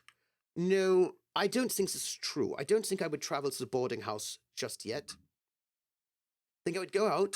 I would go to my professor. I'd go to the office, is what I do here on the Wednesday, because I could maybe look at talk to my chair, see if any colleagues have anything to say about him. So we're going to go to the Miskatonic University, is I think where we're going to go. I'm just thinking logically, where would I go next? I have to go to the bank and all of this, but I think I go to work first. Because if I go to work, my department chair does not give me leaves, and I'm in trouble. So I think where we go next is the bank. No, the university. And that says Miskatonic University. You can call them, but we're just going to go there. And that is 82 is what it is. Miskatonic University. So let us see what there is to see at this Miskatonic University. We might learn something interesting. I don't know. But this will take us we'll be in the, what you call it, the 9 o'clock hour. 82. And let me just show you what it looks like here. So, information available by phone. It's fine. I don't know. I'm a bit nervous. All right. To visit the library, go to 145. To see Martin Finn, chairman of the history department, before or on the 8th of September. Yes. Go to 142. Afterwards, go to 143. To see the dean, go. All right. Once finished. All right. So here's the thing. We do have to speak to our dean about this. We're going to be in trouble if we don't. So let's go see our department chair and have a visit with him. It's 1 to 22 is where we're going next. Well, all right. Let's do it then. 122. All right. I hope this will be all right, but excuse me. We're going to speak to our chair to let him know. So you say, excuse me, chair, Ben Van Gleer is in prison in Athens, and I think he reached out to me to say I should go and help him out. His eyes narrow when he hears my news. Clear in jail? You want to go rescue him? You'd best go talk to Dean Wilcox. If you want to go to the Dean, you go to 100s. If you don't, then you go to 82. Now, technically, this should be a whole another hour, but this was very short, and we're in the same location. So I feel like this talking to the Dean and my chair is all 1 hour, I think. So I'm going to go to 100.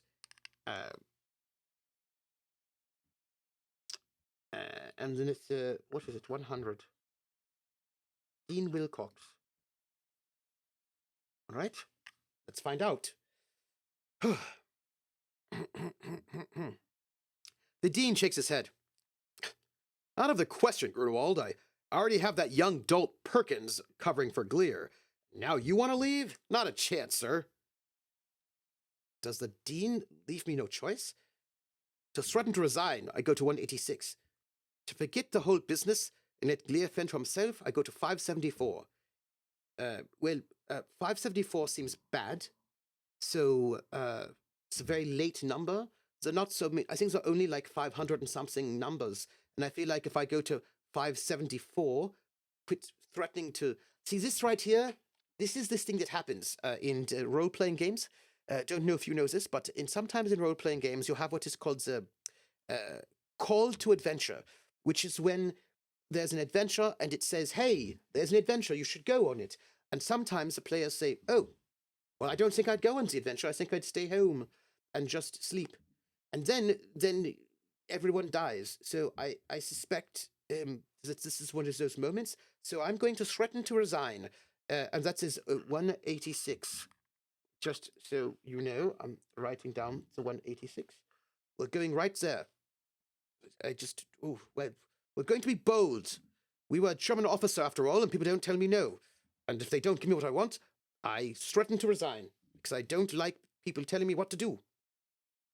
Kron says, the page number should have nothing to do with what's on the page. The page you want when you died in the Grail books is 14. It's true, but you never know.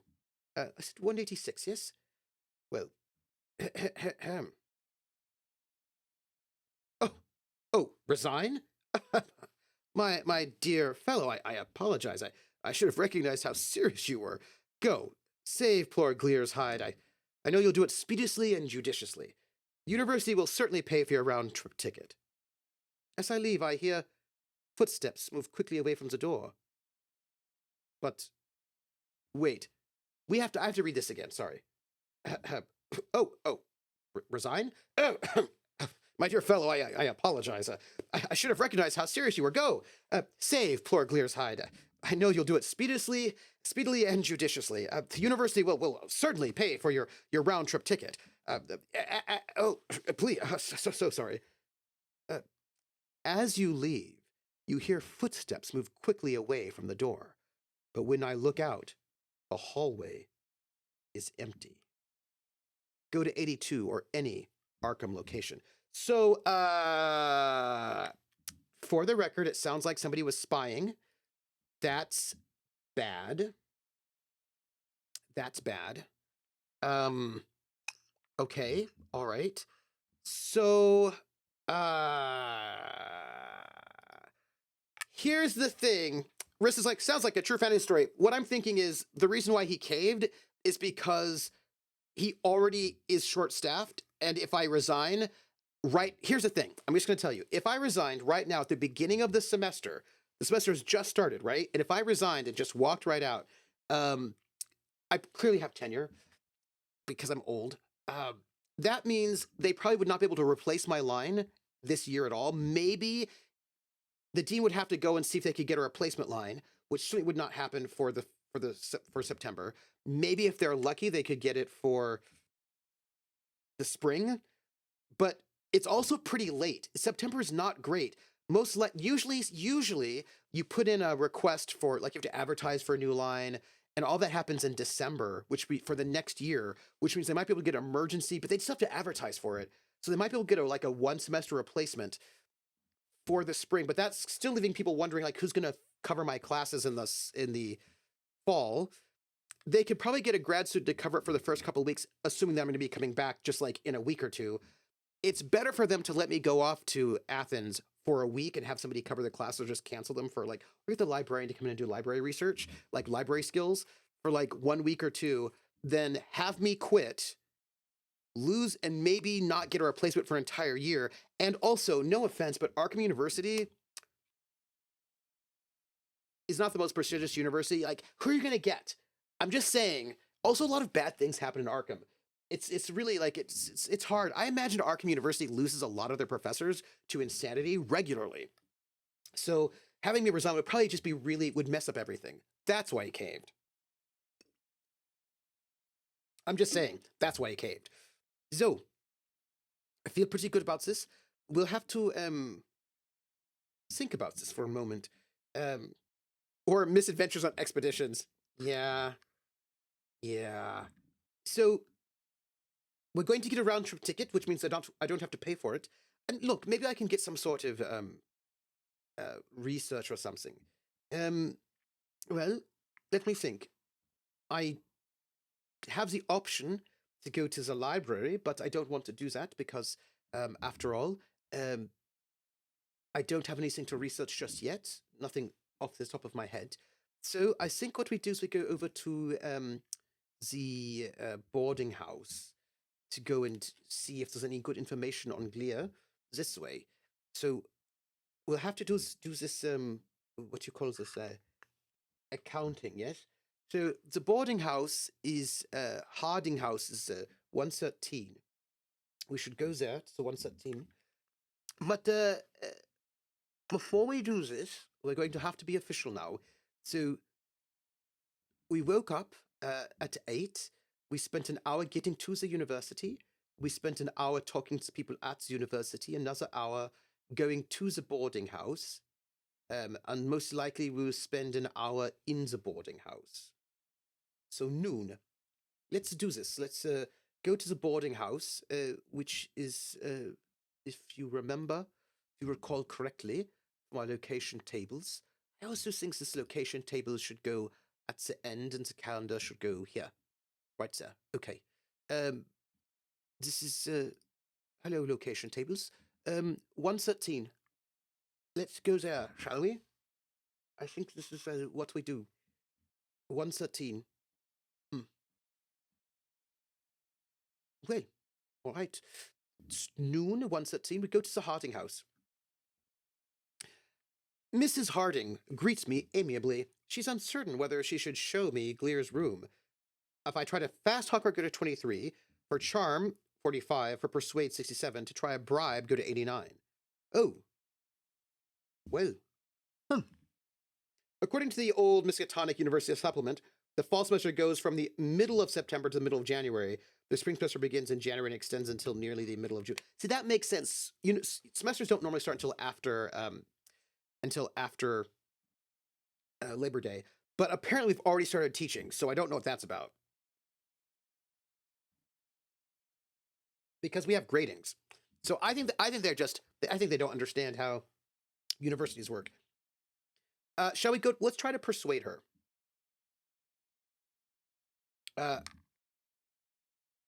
We're gonna try a persuade. Yeah, let's do that, shall we? I'm worried. Oh, I just went out. Hey, wait, I'm still here. Wait.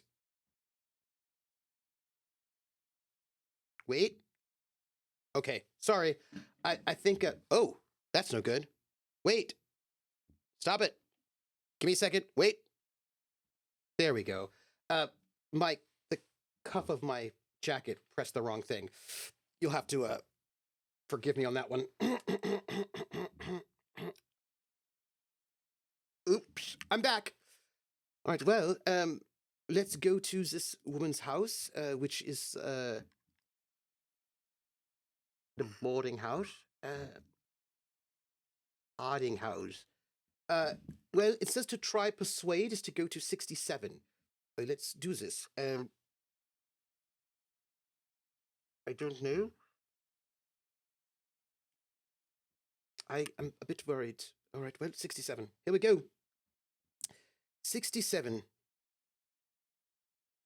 Her eyes are wary, but she is listening. Make a persuade roll. If successful, go to 150. If failed, 45. That scene transition was off the cuff. Persuade. I would like, I'm no longer, let's get out of edit mode. And then, persuade. What is that? Why did it roll 1,000 dice? Let me just check. Regular roll options. Hard exchange verbose. Exit mode. Skills. I did succeed, by the way. No bonus or penalty. Sorry, ignore that. But why is it rolling twice?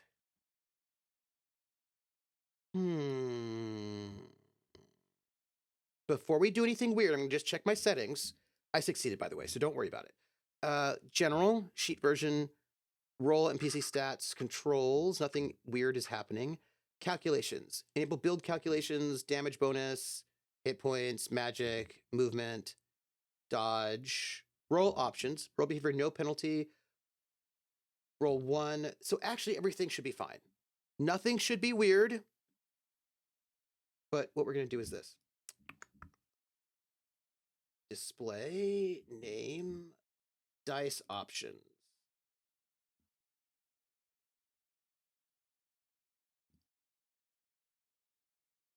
Good.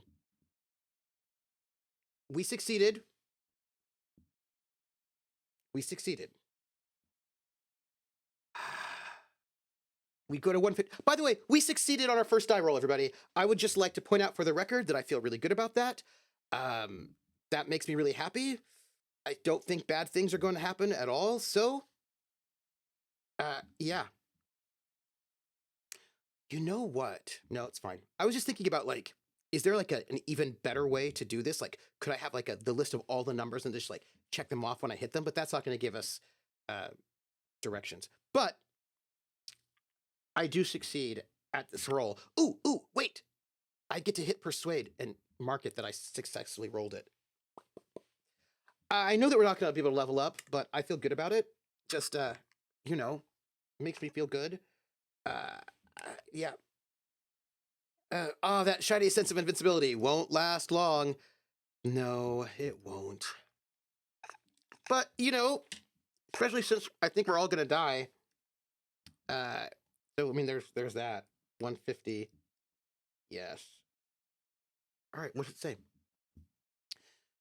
I enter and cautiously turn on a light to see a room in proper professorial confusion. Scattered about are books of myths and fables, and there are bundles of clippings from various foreign newspapers. For each hour I spend here, I can attempt to roll for one of the following skills. Each skill can be tried once daily. For successful astronomy, 24, science cryptography, 29, Cthulhu Mythos, 121, int, 32, luck, 49, spot hidden, 72. So, not all of the skills that I have are listed here, but it's all right. But we're giving ourselves an hour in this place anyway, so we definitely need to make one roll. Let's make the science cryptography roll. That is, let's do this first. No. That doesn't make any sense. I think the first thing we do is our int. Like, we first start, we have to think about this, like, professor who walks in and looks, oh, this is madness. Oh, no. Wait. Spot hidden first. We do the spot hidden, because with the spot hidden, it's the first thing you do when you walk into a place, you looked about, and then we do spot hidden. Yes. So, spot hidden. That's what I think. I'm trying to do this like my character would do it, you know? So spot hidden. My spot hidden is not like the best in the world. It's only a 30, but we'll see what we've got. Nope, we do not spot hidden. So then we're going to do our int, just general intelligence saltness. See what we get. Extreme success. I love it. Oh, hey, go look. Perhaps we should have increased our spot hidden to a higher number, but we didn't. Oh well. So sad for us. It's all right. I mean, it's probably bad, yes, but I'm a absent-minded professor. So, I mean, what do you do? Int is 32. We go to entry 32, find out what we learn there. 32. In rifling through Glier's, I feel like when I'm doing the narrator, it's still me. In rifling through Glier's notes and letters, I find a portion of a manuscript. It's a great upheaval myth correlated with climatic change by T. Glier. Skimming, I see a bizarre collection of tales mentioning nearly every rumored land from Atlantis to Mu. Many stories I do not recognize at all. Apparently, Glier sought historical and physical evidence for these sunken and frozen legends of lands. Seems to have found common dates for the devastation myths found in nearly every culture. Interesting. I wonder what this means. Absent-minded professor, because Cthulhu pulled his brains out of his nose. I don't know where my brain went. My mind is absent. It's gone. Yes. I'll just write this down. The great upheaval. Interesting. Well, it says here that I can try to make a spot hidden roll, and I think I should. I think that's a good idea. So let me do this. I'll make the spot hidden roll. Now, I'm not very good at the spotting, the hiding, but maybe. Hey, a success. I made a success on this one. It's gone. It's good. It's a success. It says here, if I succeed, I go to 53. So, yes, I'm writing all of this down so that I know where we go. 53. 53. So I'm spotting hiding in this manuscript. I find a letter from a Mr. Velikovsky, postmarked Palestine. The scroll is difficult to read, but I can see that the author greets Glier's work with joy. There's a page about the Vedas and how they confirm something called the polar reversal. One portion deals with the era of fertility on the frozen continent. Velikovsky reports that the work on Freudian heroes, including Akhenaten, continues. What do we think this is about? This is Velikovsky. It's interesting. Don't quite know what it's about, but, well.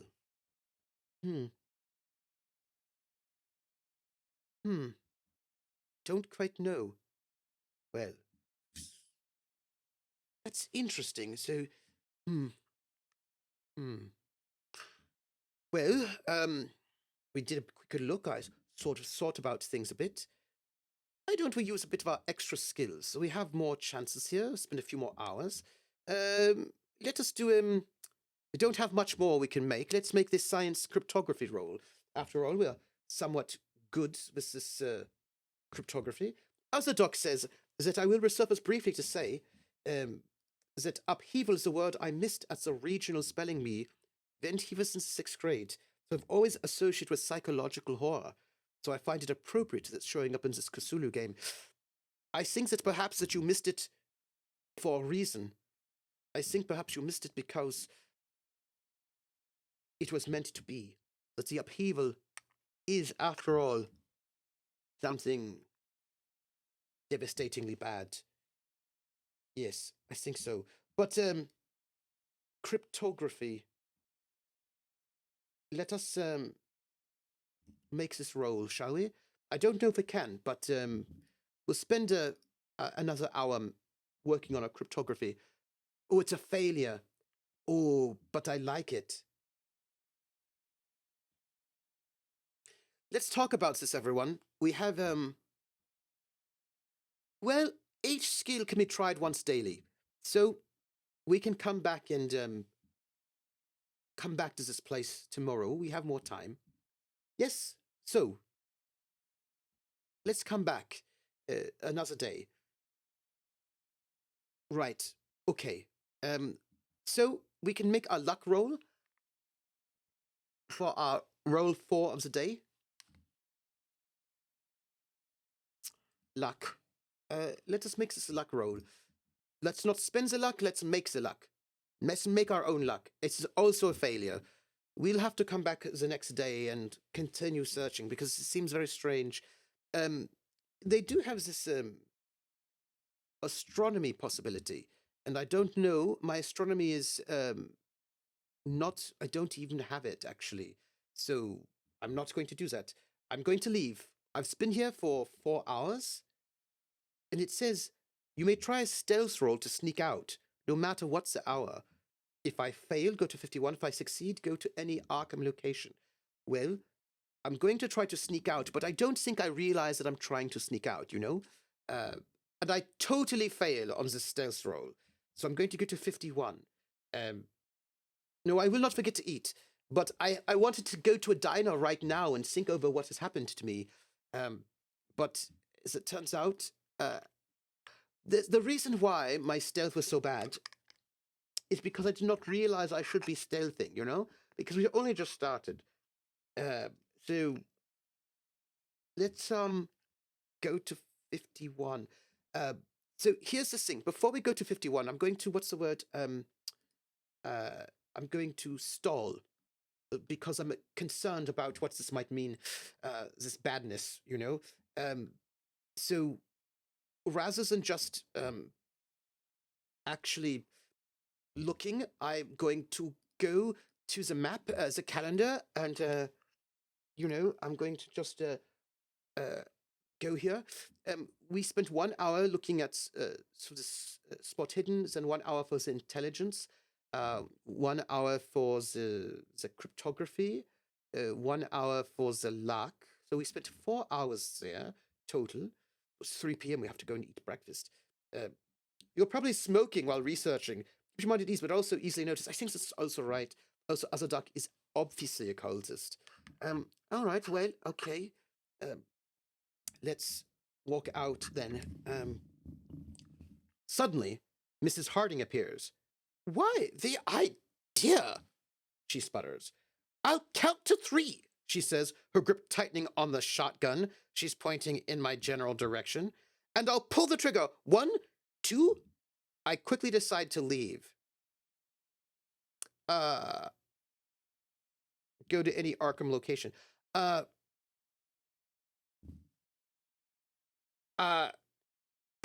she let me in. She said it was all right for me to go through this.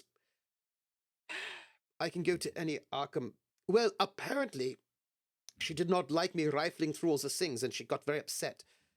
So that was. I feel like she is high strung.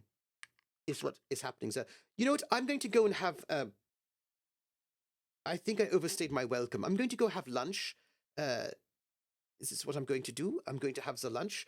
And just for the record, I feel like that was rude. Her attacking me this way. Yes, I don't like it at all. I thought it was bad. Well,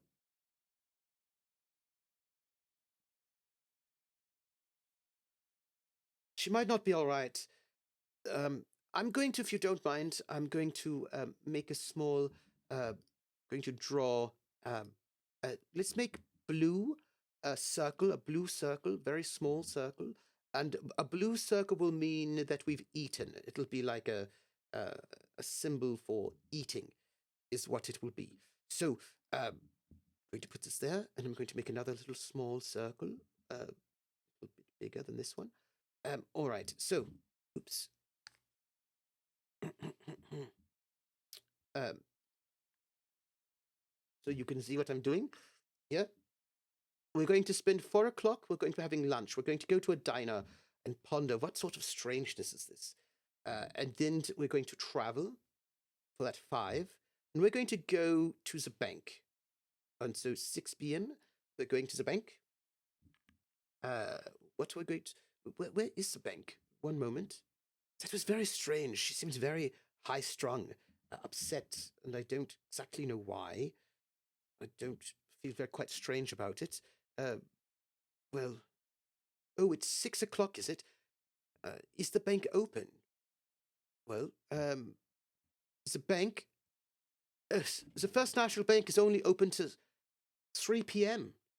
Well, what is this? Terrible business. Well, you know what we can do? When is and the university's closed as well. This is terrible. I tell you what, let's go to the train station and, well, I don't have my tickets. So they're going to buy me a ticket. It's terrible business. Oh, well, everything's closed for the day. Well, I suppose I could, go to the train station and, maybe get a ticket. Oh, you know what?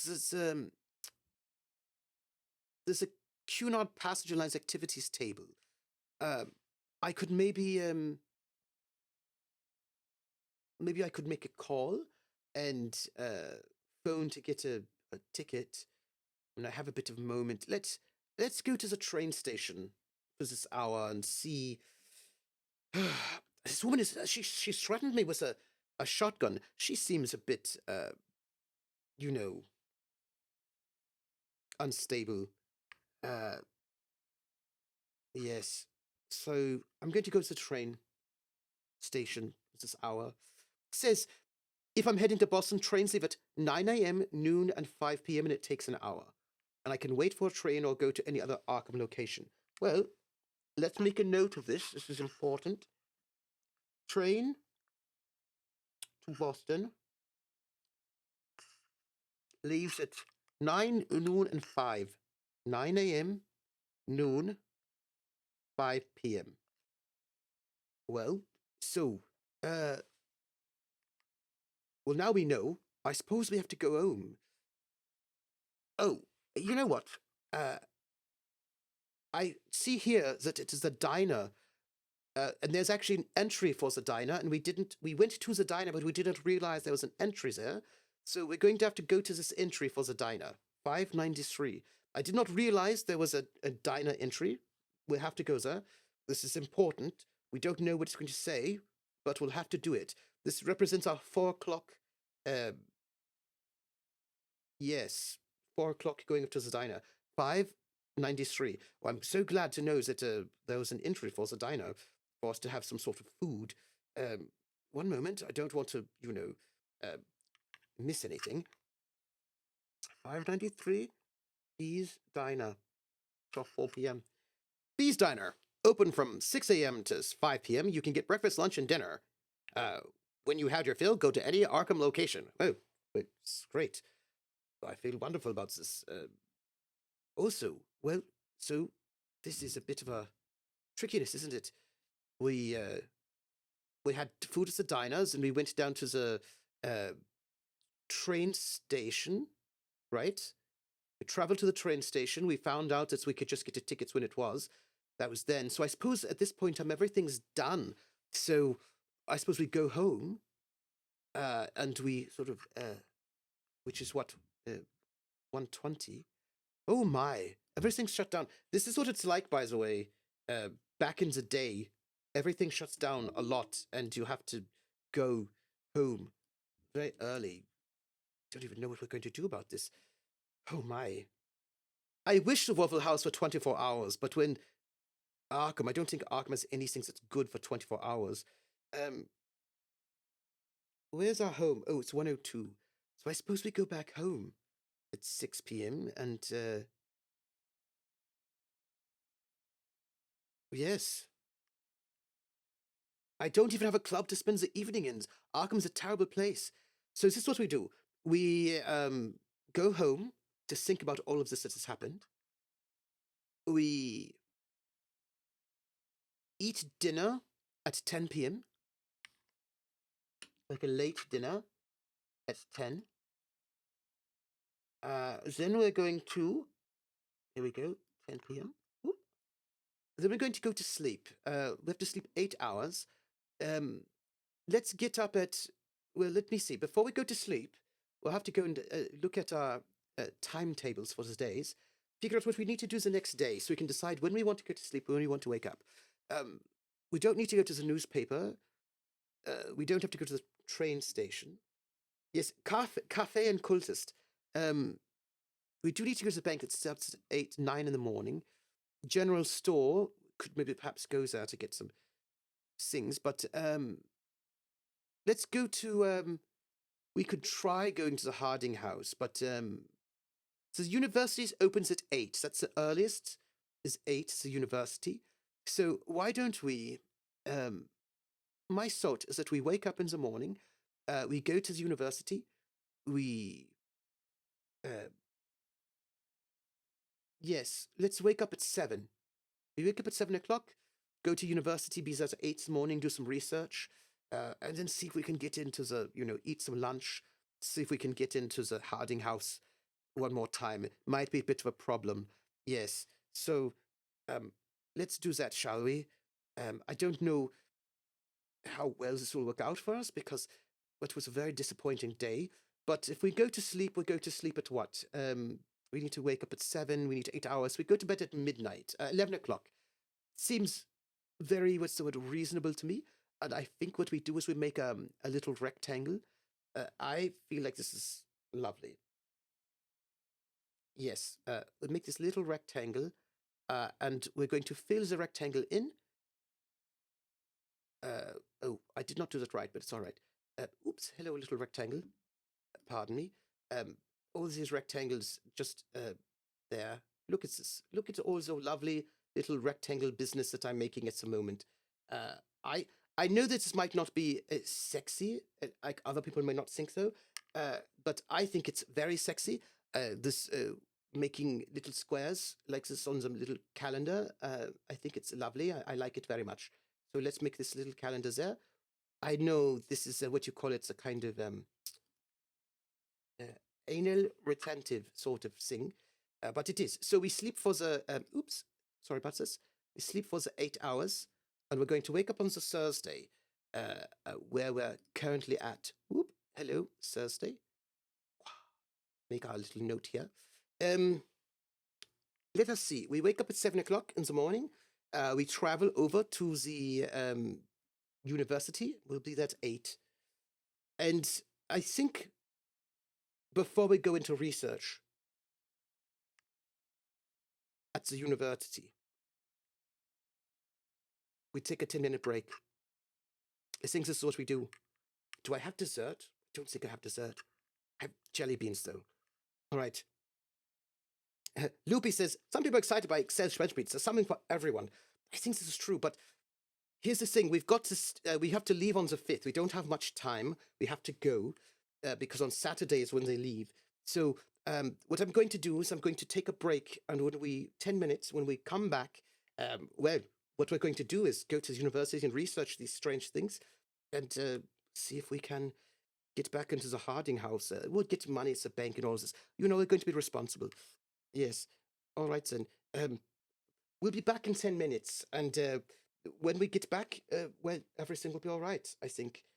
Okay. Be back in 10 minutes, everyone. Drink water, stretch your legs, and don't let the Cthulhu get you. Vulpes says bank before the university. It's a good point, but I think the bank opens later than the university.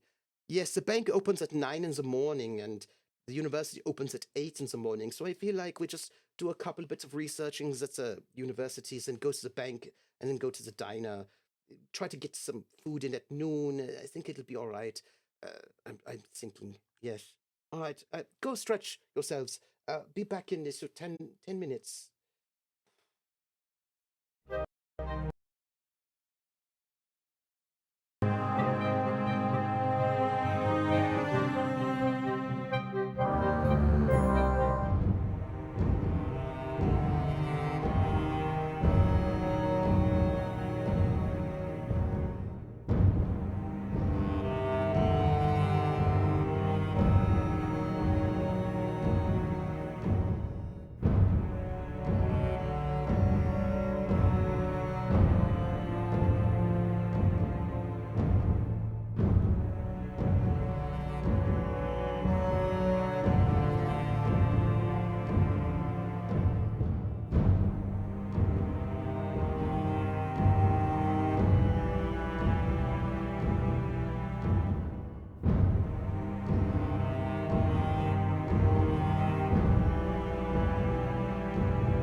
Hi, everyone. We're back.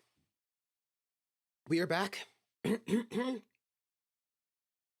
we're going into day 2. Day 3, really. September the 3rd.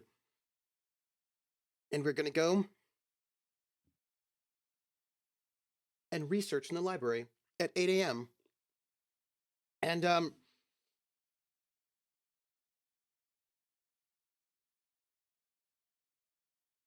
I have my pipe, and we're going to go to the Miskatonic University, which is entry 83. I don't know about you, but I'm a little nervous because I want to go back to the boarding house, and I'm afraid that she's going to try to.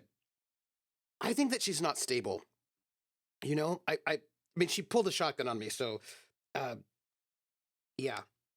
Let's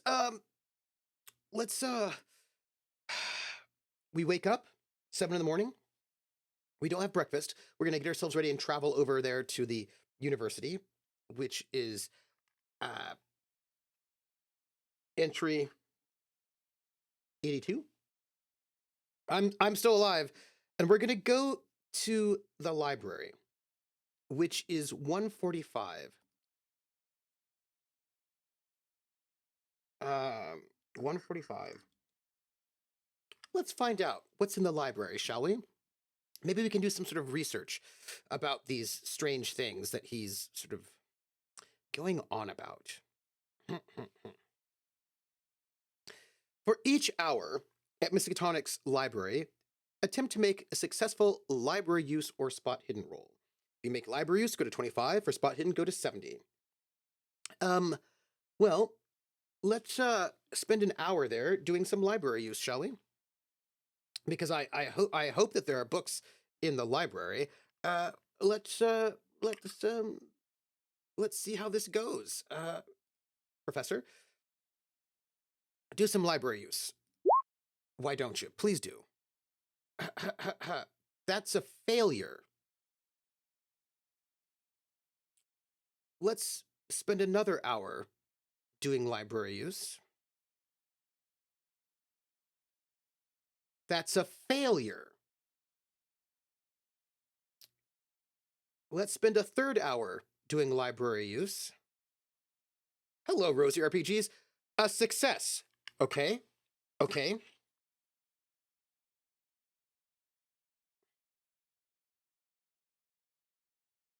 I can't believe it. But that's okay. That's okay. We spent. That makes sense. You spend 3 hours running around trying to find things in the library.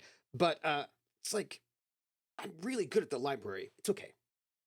That's okay. It's fine. Let's find out what happens when we are researching the library. We have to go to 25. I still feel very like, well, you start in the library somewhere, then you're like, ooh, Dewey Des. I don't know if about you, but I will sort of walk the shelves of a library and then just get really lost in there and be looking at distracted by really exciting books. So, um, I read up in the library and it says, Aristotle Milonus, while collecting an undeniably tremendous treasure house of Greek art, has been reluctant to loan or even show some of the National Museum's most interesting treasures. The Carpathos device, for example, has not been displayed for years. Its loan to other museums is, according to Milonus, unthinkable. Great museums of the modern world. Interesting. So there is a person. Hmm. Hmm. Hmm. Hmm. Do you not find that curious? If in Arkham, go to 145. If in New York, go to 174. Mm-hmm. Mm-hmm. Uh, I find this curious. Yeah. Huh. Hmm. Hmm. You know what? Let's uh let's uh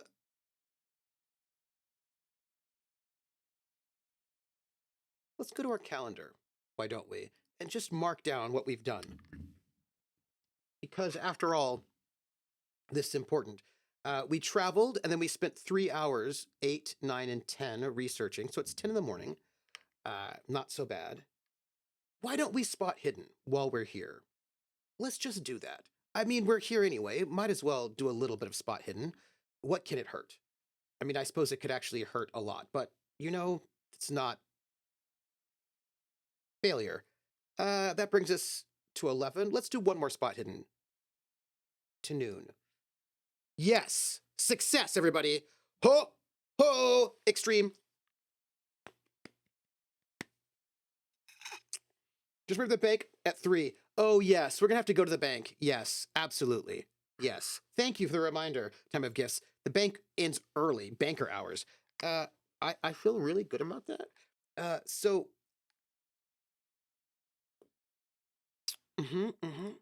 we spent 2 hours spot hiddening. So it is the noon hour we spent spot hiddening. Why don't we find out what we learn?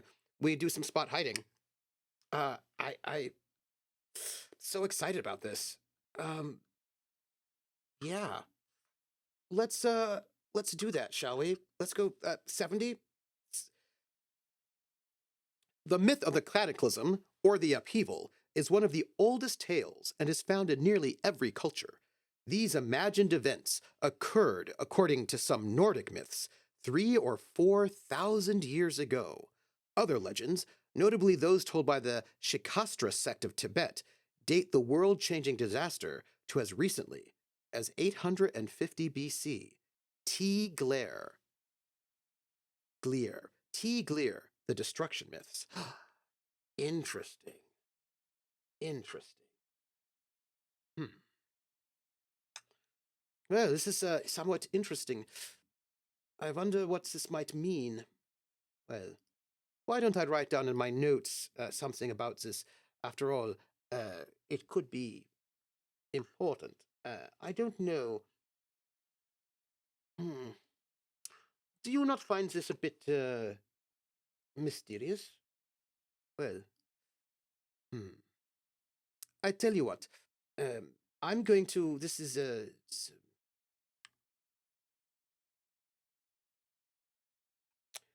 Well, no, I spent a total of 5. 3 hours with the library use, and then 2 hours with the spot hidden, which means it is now 1 o'clock. Is where we are at the moment. Since it's 1 o'clock, I think what we do is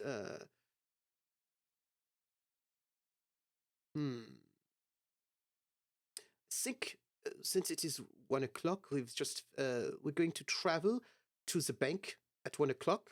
At 2 o'clock, we'll be at the bank, and the bank is what is its number? The bank is number 3. So let us find out what is in store for us at the bank. Perhaps we should go to New York early. So the Arkham First National Bank, 3. Deposits and withdrawals are between 9 and 3, Monday through Friday. If you're Professor Grunewald, your account is here, and you can withdraw up to the cash amount notated in the investigator's sheet. I do. And then I go to any Arkham location, I get my cash. It's fine. I feel good about it. It's not bad. Which means that we then go to the diner and eat for an hour, which I think takes up 2 hours. 1 to travel, 1 to eat. Number 3, the large. The large. So, if I recall correctly, we spent 2 p.m. at the bank, then we traveled to the diner, then we drink at the diner. Then at 5 p.m., hold on. I know I have to put this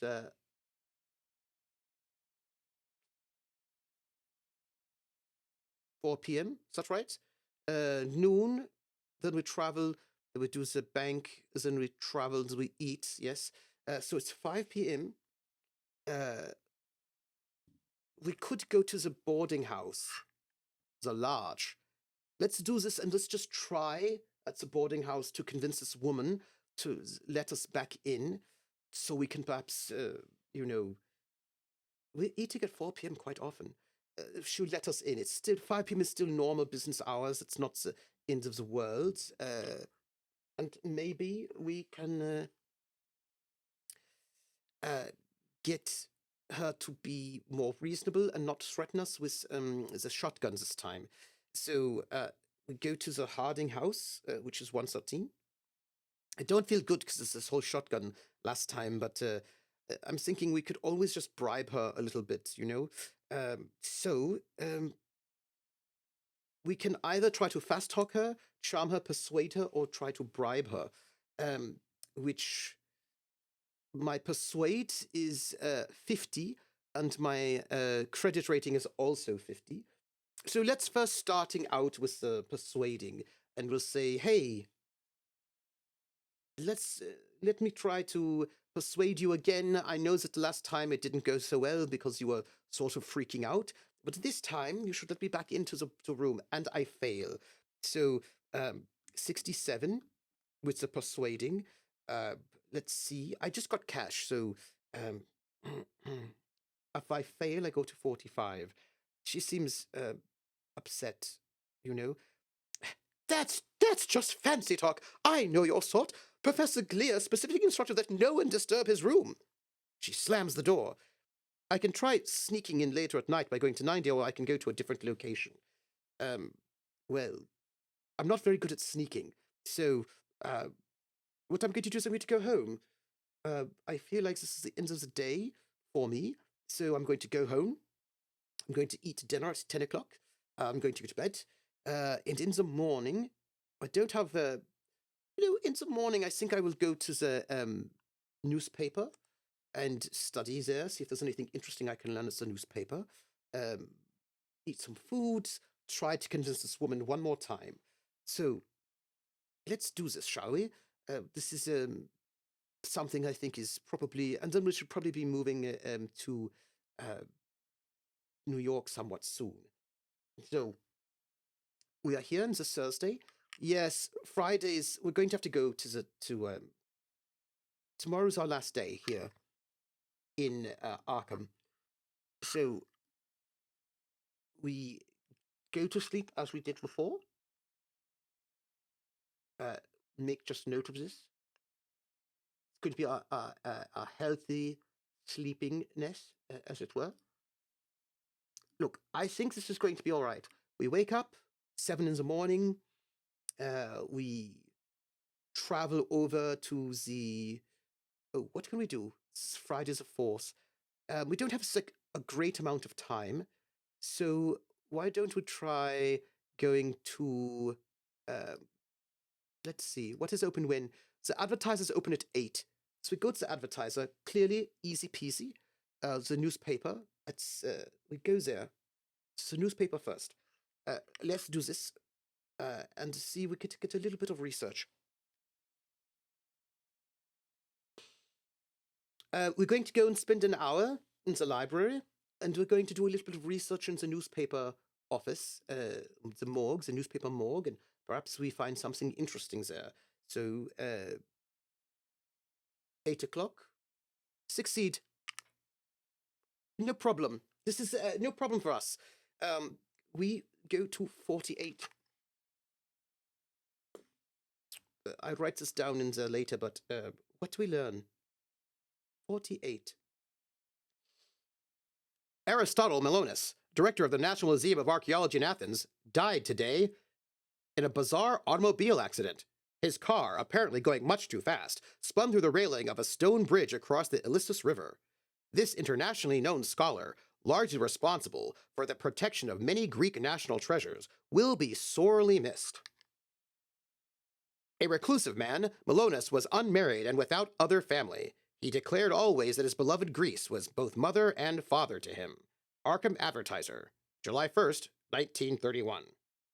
All right, wait a minute. We have to think about this a little bit. So what we have is this Aristotle Melonis. We've heard of him before. He was the one who was saying that absolutely these special, very special antiquities could not be given out. And then he dies mysteriously. And this is all before my friend goes there around this moment. So that's not great, right? This is not great. I don't feel good about this. So we spent 1 hour. So it's spent 1 hour there. It's okay. It's all right. I don't know about you, but it doesn't feel that great for me. So this is what is happening. I don't like it. I dislike it greatly. Well, you know, what is it? It's like it's 9 in the morning. Well, I suppose what we do is go back to this boarding house and see if we can maybe perhaps bribe this woman to let us in. So let us do this. We'll go to the boarding house, and then we will arrive at 10. See what we can do with this woman. Yes, I mean, she was locked up, so let us try with this woman to let us in, because I don't want to stay too long. We'll try a bribe. We'll go to 89 and see if we can maybe just bribe her to let us in. I mean, I have money, and, you know, I go to try to bribe her. Miss Harding glares and slams the door in my face. To sneak in later when everyone is sleeping, I go to 90, or I can go to any other Arkham location. So apparently bribing her was not useful. So, you know what? That was not great. It is Friday, and I think what we do is this moment is we go to the train station. We're going to travel into this New York, and we didn't get as much as we like. That's terrible. Yes. So I would like to get back into the room, but we can't. So I imagine we go and just travel to the train station, and the train will leave at noon. We get the noon train from New York. It takes an hour, and we will arrive. There's a train in New York City at 1 p.m. Let me look at our table. So it says the train depot is 16. Oh, so Nagatosaurus is wonderful, doing terrible things below the ocean. So, if heading to Boston, the train leaves at noon, which is what we're going to take an hour. You may wait for your train upon arrival in Boston. Go to 64.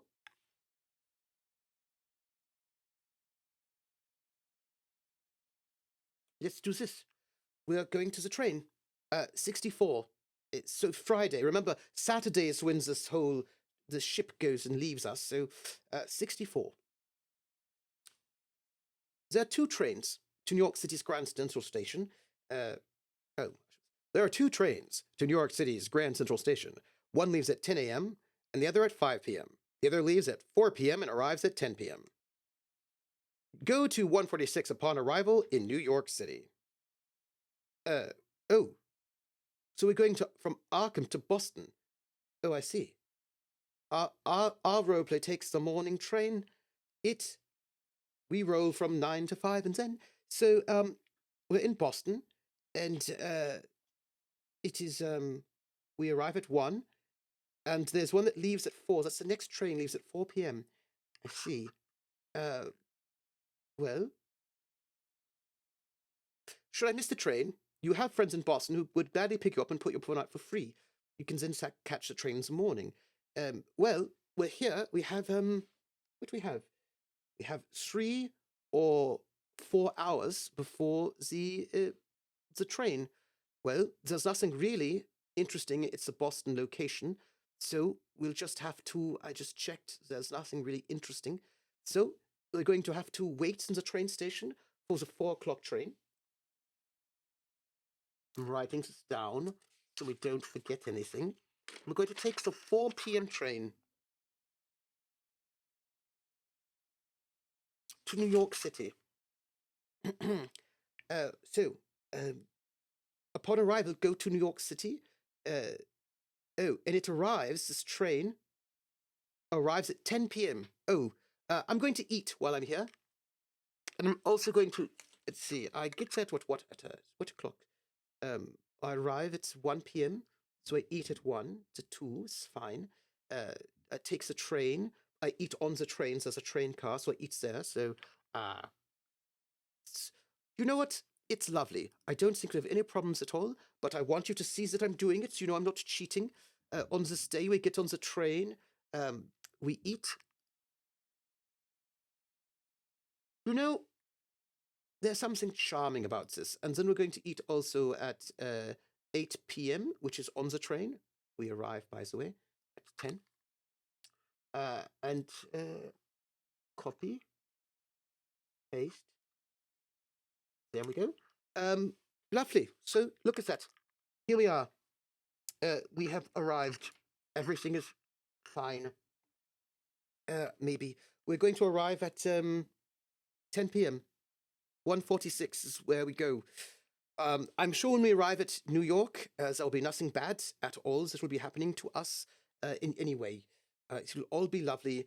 It's a 146 in the Grand Central train station, PM 146. If arriving in New York City, go to the New York location table. If departing for Boston, there are 2 departures. Who cares about that? So, we can go to any New York train station location. Well, we're now in New York. It is 10 p.m. And we're at New York. Well, our ship leaves in the morning, so let's look to see what is here and available for us at the New York train station, shall we? What we do? All right, let's look. There's a Pier 46. Our ship doesn't leave till tomorrow morning. There's the Grand Central Station and restaurant we've already eaten. Emerald General Merchandise Emporium. Booksellers. Oh, Greek Consulate. Oh, we should probably go there. It's closed now. Holt's apartment, hospital, hotel room with service, New York Public Library, a New York Sun newspaper, on the street food vendors, taxis. Well, it's 10 p.m. We should go to we should get a hotel room with room service. Well, hold on, then. Wait a minute. I did take a note about this. What time does our ship leave? If I remember correctly, we have notes on this. Transatlantic schedules. It leaves Pier 56 on Saturday, New York City. No, I actually did write down exactly what time. I think I wrote it down over here. I don't want to miss my boat. Oh, actually, they may not have said exactly when.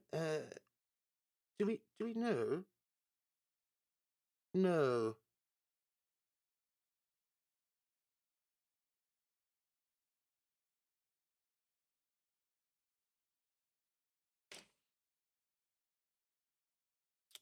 Noon, says Max. Well, it's a bit of a tricky question, isn't it? We don't have a lot of time here in New York. Well, let me see.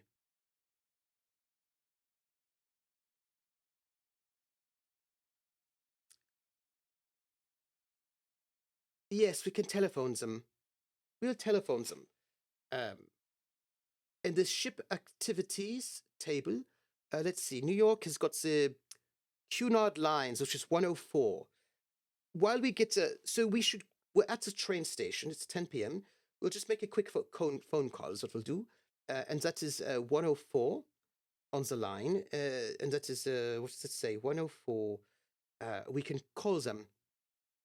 104. The representative informs you that the line departs each Saturday at noon, reaching Athens at noon 9 days later, and at Alexandria at 1 p.m. All tickets are available and include all meals. So, we have until noon the next day, and I don't want to miss anything out. So, well, it is 10 p.m. Friday night. We should get a hotel room, of course. That'd be important. You took the ship so many times. Right, let us look. It's 10 p.m. It leaves at noon. Let us make a bit of a plan since we're here at the train station. We'll have to go to the hotel, so it's no problems there. It's 10 p.m. So anything that opens this late, nothing is opens this late. Well, you know what we do? We go to the hotel, and we go to sleep immediately. And we wake up at 6 a.m. Is there anything opens that early? Well, this is a bit. We have to go to the consulate, obviously, since we're going to Greece. The newspaper is open very early. This is what we do. All right? We've made a plan. All right, we wake up, we go to bed. Aha! Telling you, we've got this down. We arrived in New York on Friday because we spent a little bit of time in Arkham, you know. So we get there at 10 p.m. We get to our hotel at 11 p.m. Right? And our hotel is what is this for our hotel? It is 583.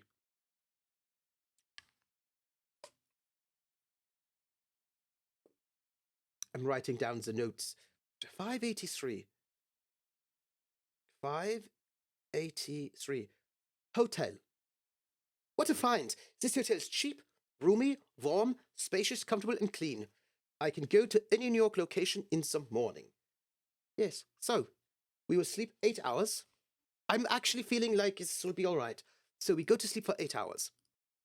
But we go to sleep at 11. So if we go to sleep at 11, well, midnight is when we go to sleep, clearly. Well, we get there at 10. We go to sleep at 11. So we do what we did before. We're very predictable. We go to bed every night at 11 p.m. and we wake up at 7 in the morning. It's not the best.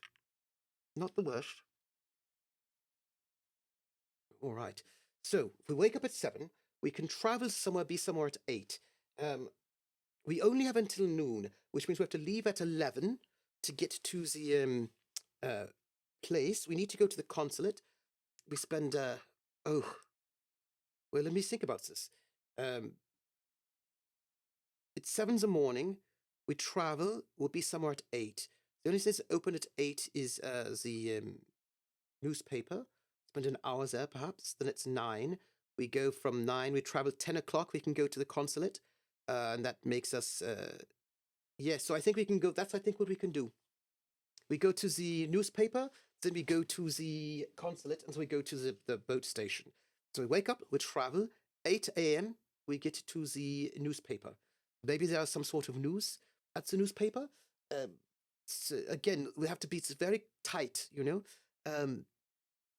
8 o'clock at the New York Sun. 8 a.m., New York Sun. And this is Saturday. We should have left Arkham earlier, but, well, how did we know this would all go this way? So, 86. 86. Yes, I'm leaving time to travel to the ship. We have to leave by 11, so it should not be so much of a problem. We were going to the 86. See what we can learn.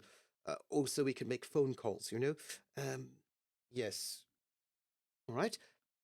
86. It's a bit of scrolling. I was in the 500s to get to the 80s. Go faster this way. All right. 86. Here we go. New York Sun. The oft-delayed Starweather Moore expedition to the Antarctic nears completion, with a late December departure now virtually certain. Yawns the Mountains of Madness. Bremerhaven, Germany, will be the expedition's jumping-off point, and its last European port of call. An American professor, Dr. Tibor Glier of Miskatonic University, has been arrested for the alleged theft of an antiquity. Miskatonic's Dean Wilcox reports that a colleague, Professor Louis Grunewald, has gone to Athens to investigate the matter for the university. Oh, well, I did not realize that they would be telling all of my business in the news. I did not realize this. Was my colleague supposed to be going on this expedition? I did not know this was the case. That is a bit disconcerting, don't you think? What do you think this is all about? Well, I suppose we'll find out. So that was we woke up at 7. We traveled there. We spent an hour there. So from 7 to 8 we traveled. From 8 to 9 we're in this place. From 9 to 10, we should go to the taxis. Did not check the taxis. This is a thing. We're supposed to go there. Taxis. You see 3 drivers standing near the cabs. One is young, another is an old man, and the third is nattily dressed. Which will I hire? If I can successfully make a psychology or spot hidden roll, then go to 15 first, then choose. It turns out we're going to have to make either spot hidden or psychology. My psychology is 35, my spot hidden is 30, so we make a psychology check to see which one would be better. 21, that is a success, everyone. We successfully psychology. I just want you to know it. We're rolling 15 with this taxis. I feel very good about myself right now. Nobody goes near the well-dressed driver. Perhaps there's something odd about that. The old fellow looks shaky but serene, while the young driver looks friendly but perhaps overly brash. Yes. So, no one goes by the nattily well-dressed driver, but we're going to go with the young, brash driver, the 58.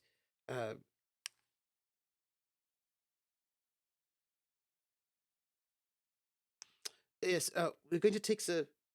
No, this is the taxi cab drivers in the New York City. That's the New York City drivers, this is what it says. So, The taxis in New York. Oh no, I'm sorry, it's the wrong one. We'll hold that for later. Yes, you can take individual cab trips, but it's far better value to book a cab for the day. And so I do. Yes. And we go to the so 7 to 8 we're traveling to the newspaper. 8 to 9 we're at the newspaper. 9 to 10 we travel to the Greek consulate. All right, and the consulate is 30. And we make it before they shut down everything, so it's all right. Greek consulate. Concerning Greek criminal matters, they advise visiting the Athens Bureau of Investigation upon arrival. A Corporal Ilionas, they say, has handled the Glia case. I ask for information about the National Museum and its treasures, but they have only an unhelpful travel brochure. They jokingly caution that they caution me about the cab drivers of Athens. Oh, and I may go to any location. Well, we should check out this corporal. This corporal might be important. So, we went from travel to 8, newspaper to 9, travel to 10, and then 10 to 11, that's the consulate. And then we travel to the place where the boat is, arrive at noon, just like that. So we go to this Cunard Lines 104. And we get there right at noon when we have to embark. We cut it very close, but we did a very good job of making sure we managed our time perfectly. Noon? The representative informs us that it, yes, but we're going to go to 107. I've got all of my bags, I've got everything I've packed, and we hit this trail to the 107 was the boat. We're going to get on the boat, and here we go. I'm very excited. We're going on a boat, everyone. So, Cunard Ship Activity Table. The Cunard liners are truly luxurious, with spacious rooms in nearly every class, remarkable recreation facilities, and a superb cuisine. While I'm aboard the liner, suspend hourly record keeping, but keep track of days. Resume hourly record keeping when you disembark in Athens. So, we've got 9 days, and I'm very excited about this. Let me just, for this moment, go to the calendar. We're not tracking hours anymore because we're on a boat, and this is lovely. But we did indeed arrive exactly just in time. We've got cash. We've got our bags with all of our things in it. We're going to go. We've got people to look up. Is this Ilionis sort of person? I don't. It's a Bureau of Investigations. I think we've done a very good job. I think that everything will be fine and there'll be nothing bad that is happening. I will note, by the way, that I've been taking some notes, and we will make the better notes as well a bit later. So, on the first day, Sunday, go to 73. All right. Do we think this is going to go all right? So we go to 73. I feel like it'll be all right. Okay. I don't know if you're nervous, but I'm not. First day on the boat. If I have scheduled room, then go to 167. If I've scheduled ship's tour, make it successful. Oh, wait. I don't think I did this right. Let me go back to 187 to just see what it says. I think I missed a moment. 187. All right. So it says starting Sunday morning. So there's a bit of information that I missed. Oh, hello, raiders. I hope you're all right. It's a motor raid. Star for landing. Pew, pew, pew, pew. Are you Wonderbread? Are you attacking us? Right now, we are playing this the Call of Cthulhu, Alone Against the Dark, and we are the professor, Louis Grunewald. We are professor of archaeology and anthropology at the Miskatonic University. And it turns out a colleague of ours, Tibor Glier, was arrested in Athens for stealing antiquities. I imagine it was something very important. And so we decided to go and check him out. But as we did a bit of research first, and well, what we've learned is a bit distressing. We've learned that there was a curator of this museum there in Athens who was making very certain that we would not be running that. So that the British Museum would not steal the Greek antiquities, and he died mysteriously. Also, we've learned that my colleague has been investigating these myths of sunken cities and cataclysms. It's sort of like climate change, but most likely not. It's like Atlantis and such so forth. We've got on a boat at the moment, a ship. It's going to take us to Atlantis. Athens, Greece. That's what we are learning about right now. And now someone, I think, was trying to follow us, but I think it's probably just my imagination, really. Probably no one was following us at all. What can we say? I will say this particular adventure says we have to track every single hour, like every hour, because we're up against a time limit, but we don't know it just yet, It's unclear. Oh, thank you so much for enlisting in the foxhole. That's wonderful for you. Normally, is this a thing, Wanderer, you don't know this. Normally, when I'm not in the RPG streams and somebody subscribes to the channel, I sing them a song.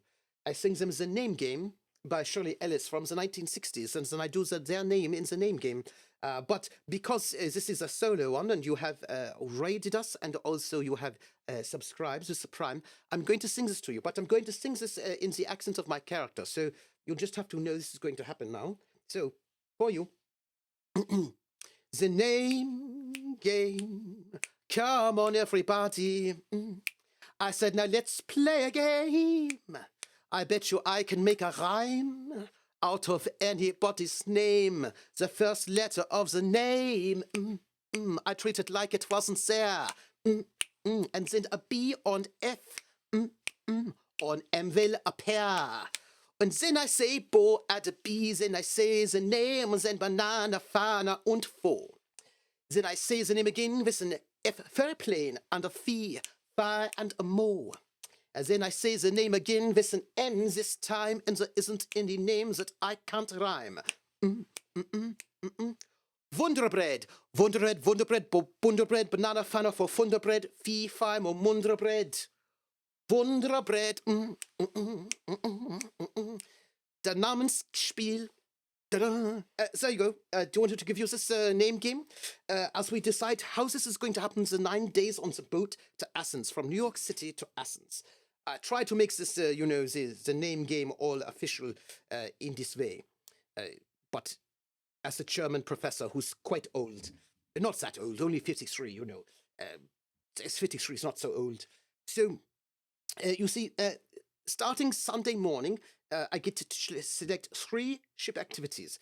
One for AM, one for PM, and one for night, each day for the days specified. And when the day arrives, go to the special entry number and follow that entry to its conclusion. If the activity I selected matches the activity there, both in topic and time, you see. So on the second Monday, I'm in Athens. And ignore any checks if I'm going to continue on to Alexandria and disembark, The second Tuesday, if you see the board, yes. Okay, so here we go. This is going solo, and this is what we're going to find out. Oh, so these are the things we can do. In the AM, we can do the cinema, or deck tennis, or the library, or mahjong, or oil paintings, or the ping pong. We can rest on the deck chairs. We can rest in the room. You can do the sauna, or the shopping, shuffleboard, or the stroll the decks. I think the very first thing I'm going to do is stroll the decks. Strolling the decks is not a big problem. It's something everyone does. Now, there are a number of numbers here, 69, 83, 104. I wish these things were perhaps laid out a bit differently, but let's find out what happens if we stroll the decks on our first day, just rummaging about. So strolling the decks is the last one. So let's see. First Sunday, go to 73. Let's do this. I think we'll be fine. I don't know. We may not be fine, but it says here, if you have scheduled, go to 167 if I've settled the ship's tour.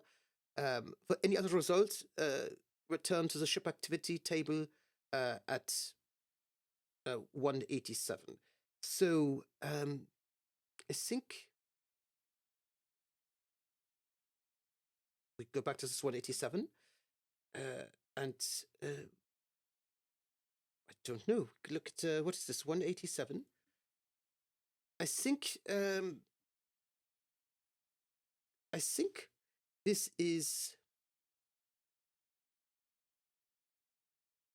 Stroll Dex, which I think is 590. So I think we go to this 590 and we see what happens there. I think this is what we find out. I may be wrong, but we learn how to do this. 590.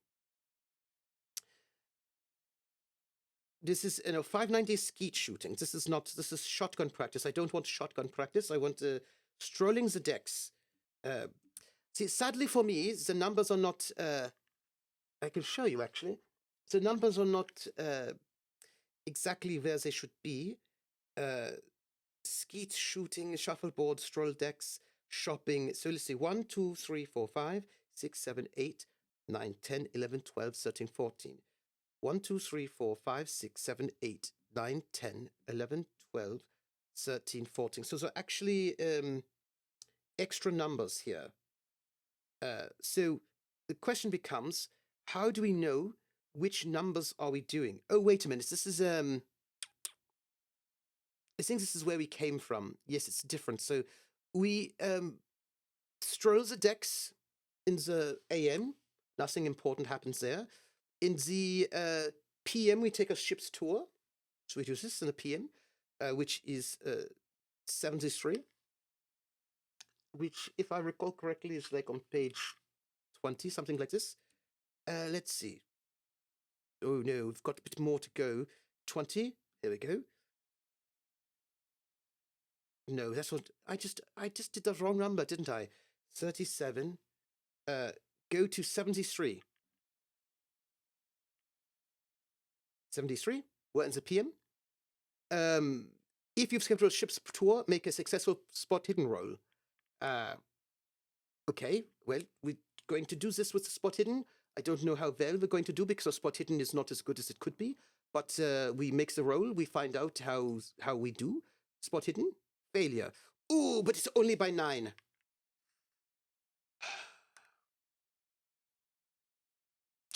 We could spend 9 luck and be successful at this. Do we want to do this, make this successful? Oh, Askalak Rose says, pass a psychology test to strike strike a debate with a random passenger over the nature of Jung's arguments with Freud. Pass a second check for performance act to actually be entertaining about it. Well, you see, when we think about the difference between Jung and Freud, I think it's important to be thinking about Jung's idea of, dream states. Oh, wait, sorry, I must make this, yes.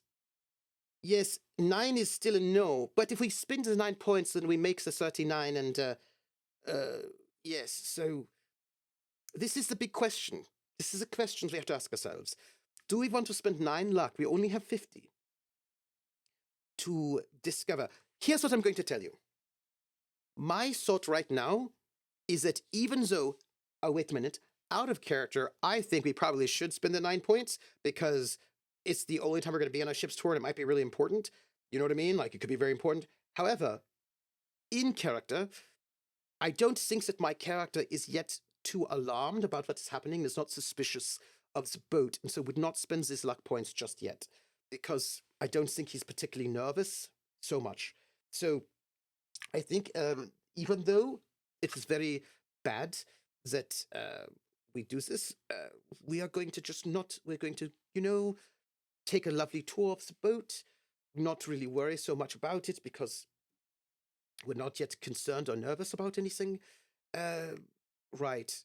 That's probably quite bad. But then we'll probably go, so we stroll around the decks in the morning, we take the tour of the ship. Valtier says, I probably only want to spend luck on the things that will stop the imminent death. But your character can't control his luck. The player does. So here's the thing, Loopy. Oh, thank you. Your dog is loud. They have a nice voice in and out of character. Thank you. So here's my thought. I know that the player, so there are different ways of thinking about games, right? Whether or not you want to be really meta or not meta. And you can think of luck being something that's controlled by the player and does not belong to the character. And that's sort of like a more narrativist sort of way of thinking about it, or I suppose gamist. But I like to be simulation. So I like to think that that luck represents extra effort on part of the character that actually is sort of controlled by the character, that is in some ways they're really them being very putting out extra effort, putting themselves out there a little bit more, extending a little bit more effort. So I tend to think if, you know, like you can say like, oh, you're pushing your luck, right? So I tend to think their tenacity isn't, but yes, it's like their tenacity. And I'm trying to think, okay, so would this person, are they in a space where it's so important to them that they'd really, really push their luck or really dig in? And I don't think this professor yet realizes how bad the situation is, so I don't think they're going to do it. Thank you, Wonder Bread. Spending nearly 1/5 of your luck on a single roll is a fun little gambit, right? It might be very good, but I think that the character would do it if they realize how bad everything is, but they don't realize it's bad yet. So we're going to just relax. So yes, so in the morning I do a stroll on the boat, and then in the evening I have a nice tour of the ship, and at the night, which way do in the night? What is I think at the night I am. It's my first day, so at the night I'm going to rest in my room, and it says here on the first Sunday go to 73, and we find that there is a thing for us resting in our room. If you go to your room, then we go to 167. So let's go to 167 and find out what we learn on this first day. I know I'm on a cruise. I'm going to enjoy this atmosphere, relax. I hear a knock on the cabin door. Cabin steward, sir. May I make up the room? If I tell the steward to come back later, go to 8. If I let him in, go to 47. Well, I'm going to let him in. I'm not worried yet, you know. I'm not concerned about anything, even though I probably should be. But I don't realize yet that people are going to try to murder me, which I bet they will. So,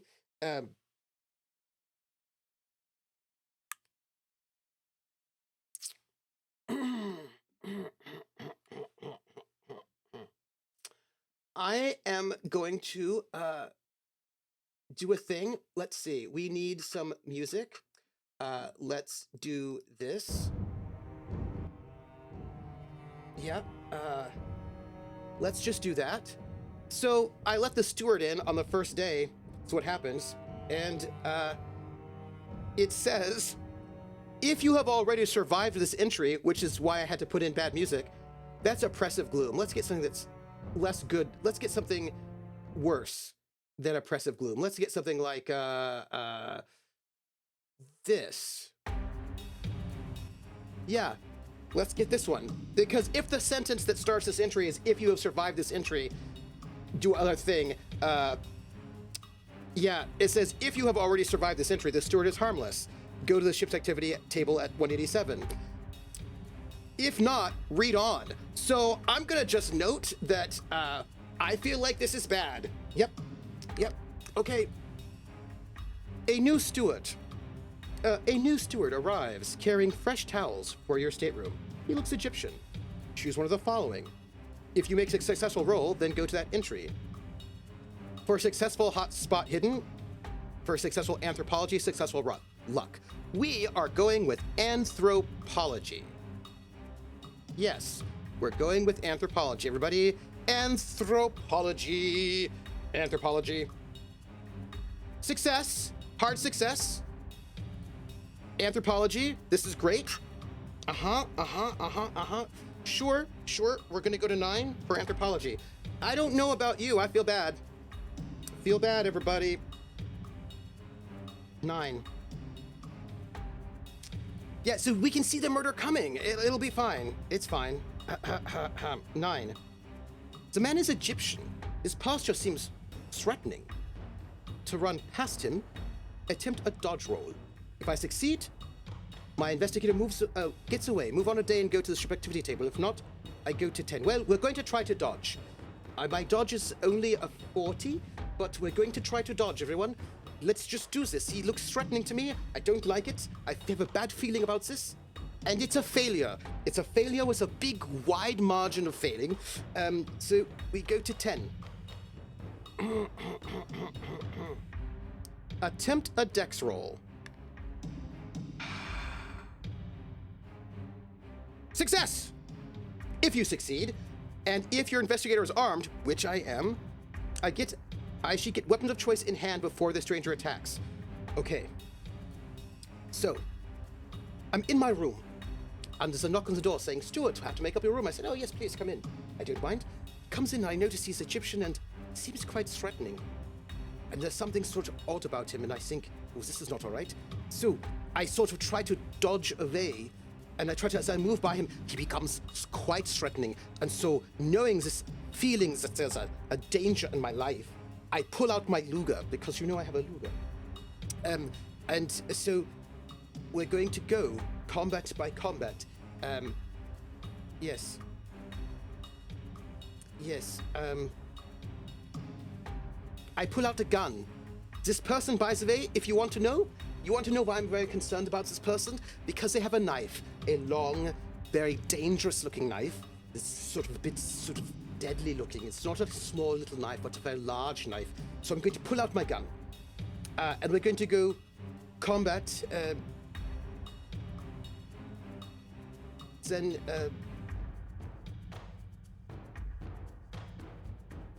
round by round in Dex order. His Dex is a 60, but mine is also a 60. Oh, if we have a tight Dex. One moment.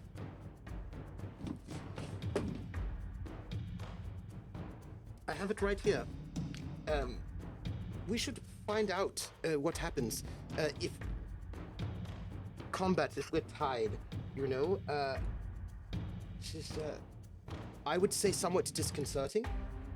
But the combat round is page 100. Let me just go there and double check what happens when we have the initiative and it's the same. It's a combat round, looking at dexterity. So who gets to go first?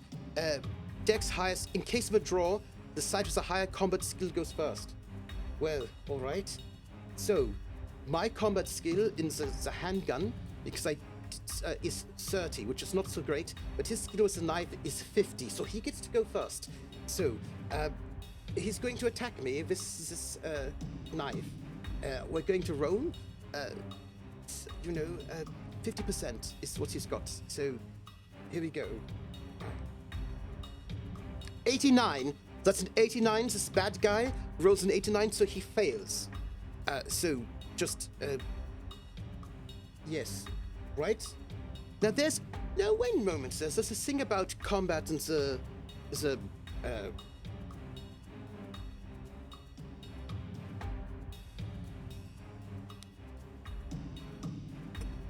a thing going on. But Loopy says, the real surprise, it's actually totally unrelated to your present research. It's actually just a former student. He could be a former student I failed. This is terrible. So now here's the thing though. When it comes to fighting, there's a thing that happens, because combat in the Call of Cthulhu is a little bit different in this way. So, besides, we have to decide if we're fighting back or not, right? So, this is alright. So, there's a special rule about this. So, we start simple. In a combat, you have opposed skill rolls, and when you're in a fight, you have a choice between either fighting back or dodging. But I'm fighting back. I said I was going to do this, so we're doing opposed rolls. Resolving a fighting attack made against a target that is fighting back, which is what we're doing. So we roll. I have to roll mine as well, as a matter of fact. Yes. Okay. Alright, then. Using weapons in the fight?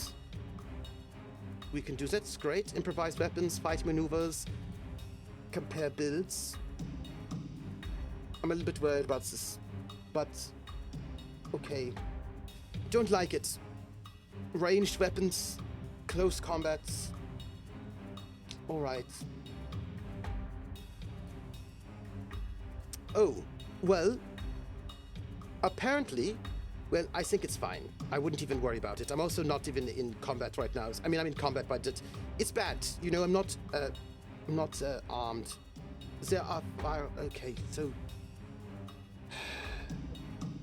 wait a minute. Right here, one moment. It says right here. I'm looking at the rules. It takes less time to pull a trigger than to swing a club or sword, so therefore, ready firearms may shoot at dex plus 50 in that dex order, which means I get to go first. I'm going to shoot him. Right? So this is what's happening. I get to go first, and I'm going to shoot. Difficulty level of a firearms roll is always set according to the range. Doubling range above the weapons, okay. Within base range, it's regular. Long range, so love. Okay, diving for cover. Okay, so no cover and concealment. Point blank range, aiming bonus.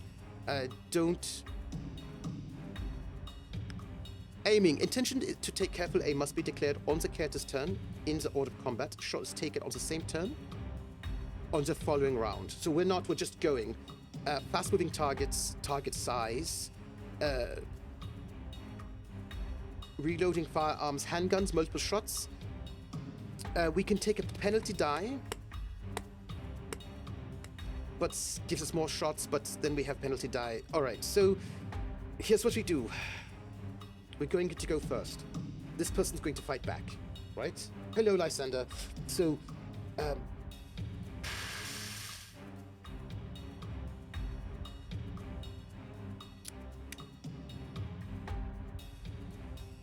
I'm going to shoot first. The defender's going to fight back.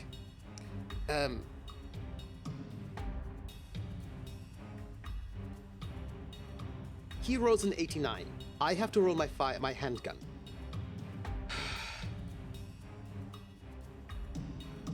I succeed. I make a success. All right? This is very good for me right now. I only made one shot because, after all, I'm thinking I don't want to take the penalty. All right, so, okay. This is not bad. All right. So, feeling very good about this. Highest level of success wins. I make a regular success, they fail. Okay? Combat knobs cannot be pushed. So, I succeed. Right? This is good.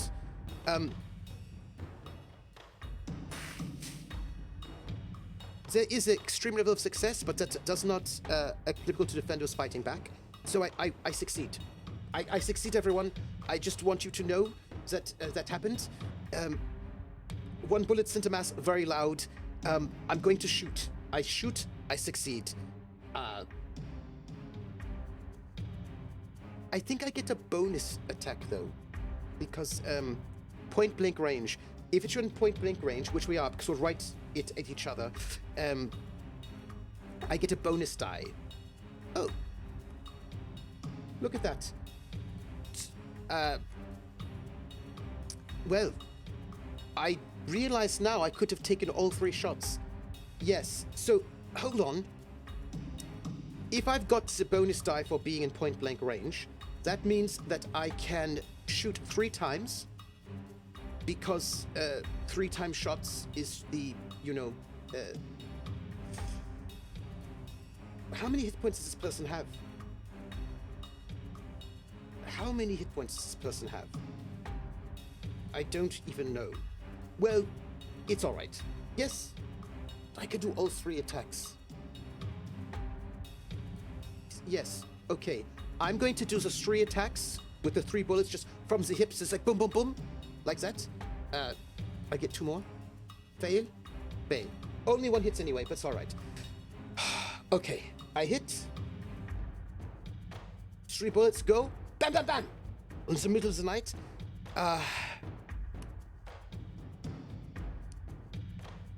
I succeed. I think I just make the damage on him. I hit this with the damage, is I think how it goes. I want to make sure I don't miss anything, because I'm a little worried that I might have missed a thing in there. Okay. Wounds. Well, I roll 1d10. I do this right now, because my gun does 1d10. 10 points of damage, everyone.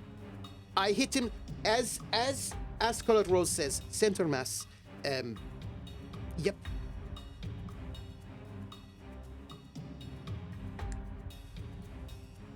Yep. So, 10 points of damage. I feel very This is also says something about my professors, that I'm actually quite good at this. So also this looks to be like a major wound. Wait, how many points of damage does this person have? So it says here, he tries to attack me. He's got 50%, right? 1 damage. He does not hit me. It's fine. Actually, I was a bit too old to be into Grade 4, but I also did cryptography. So I can escape him. That's fine. You or he is dead. If he suffers a loss of half or more of his points, he becomes incapacitated. So I think I'm incapacitating him, but I don't know how many hit points he has. So question, how many hit points does he have? This is my question. Look, I do 10 points of hit point damage. This is absolutely, there's no way he has 20 hit points, yes? So it's definitely more than half his damage. I don't know if it kills him, though. So...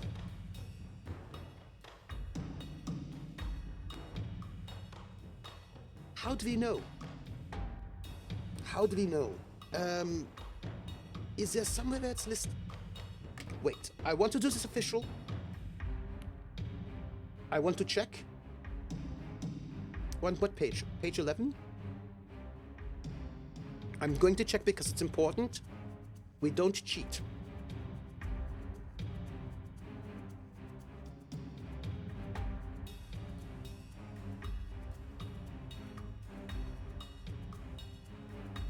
Okay, but how many points of damage does this person even have? It tells you what their...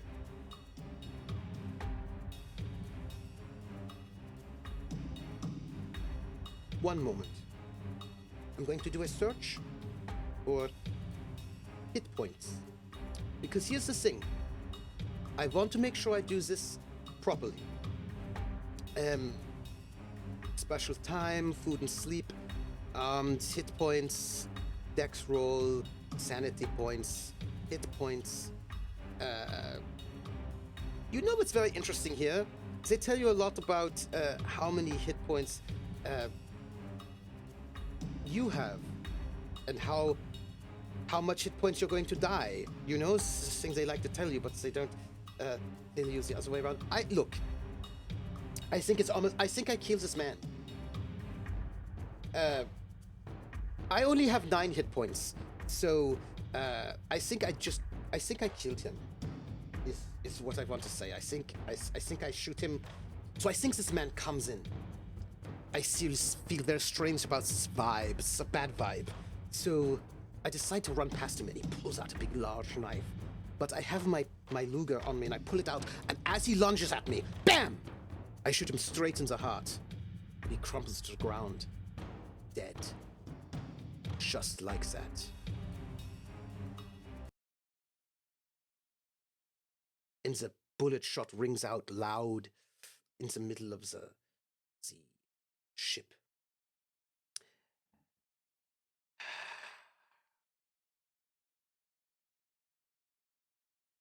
So, if I break free, no, if I become incapacitated, but none of those things happen, I kill him. So where do I go from here? Dead and becomes... Okay, so I kill him, and it says, if I break free, the authorities start a ship-wide search. Unsuccessful. If I become incapacitated, I'm found unconscious. If I do not escape before he kills me, shows no mercy, and I'm murdered. Yes, so it looks like does not seem as if the entry is proper here to get everything right, but he's done, you know? So the authorities come, they take his body, and I go on to the next day thinking, for the record, everyone, someone just tried to kill me. I'm the professor, and someone tried to kill me. So do you remember how I said earlier that I was not particularly worried about anything, so I was not going to spend that luck? I am now worried about things. I am now very, very worried about things because someone just tried to kill me. and it's now the first Monday. I don't feel good about this. Someone just tried to kill me, so it's I have to decide. No sanity check. It was just a normal sort of. I was also in the Navy, the German Navy, back in the day. It's just a bit surprising. So I think in the morning we're going to go to the library. Is what we're going to do. I don't like where this is going. So first Monday we're going to go to 109 and go to the library.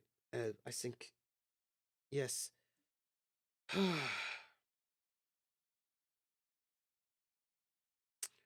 If you choose to stroll decks in the morning, rest on the deck in the PM or go to the cocktail party. Otherwise, next day, or shift activity table. So,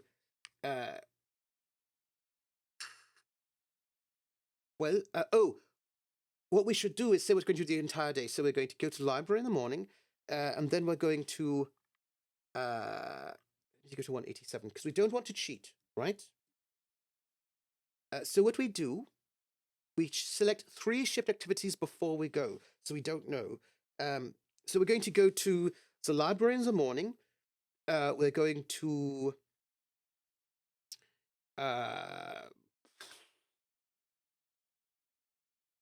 rest on deck chairs in the evening, and then we are going to go to the sauna at night. That's what we're doing. Library, rest, sauna. All right, let's find out what happens here. Stroll decks, no. Rest, yes. Or go to the cocktail party, go to 83. So we're going to 83. And I feel like, I don't know if it's good if we make this. All right, so go to 69. If you've been there before, with successful interval, go to 115. Otherwise, move on a day. So we're going to 69.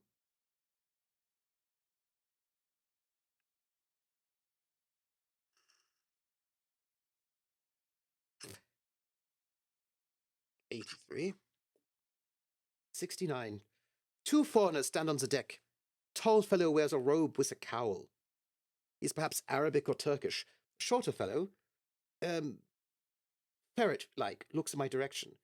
Though they seem out of place on the ship, they make me feel uncomfortable. Move on a day. Yes, so I've got this, and it's bad. All right. For Tuesday, we must decide. I'm going to make you see this. We have to decide what we're going to do on this Tuesday. What would you like to do on this Tuesday? We can do 3 things.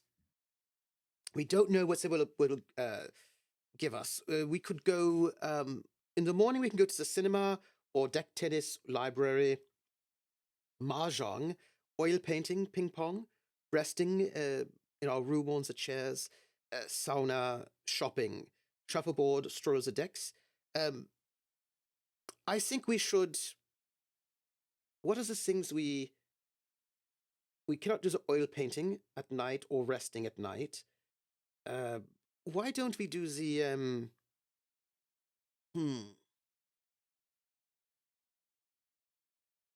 Why don't we do the well? I want to library in the morning. I want to cocktails at night, and then I want to stroll the decks. Cocktails in the PM, and then stroll the decks at night. No, we should play bridge. We're professor. We should.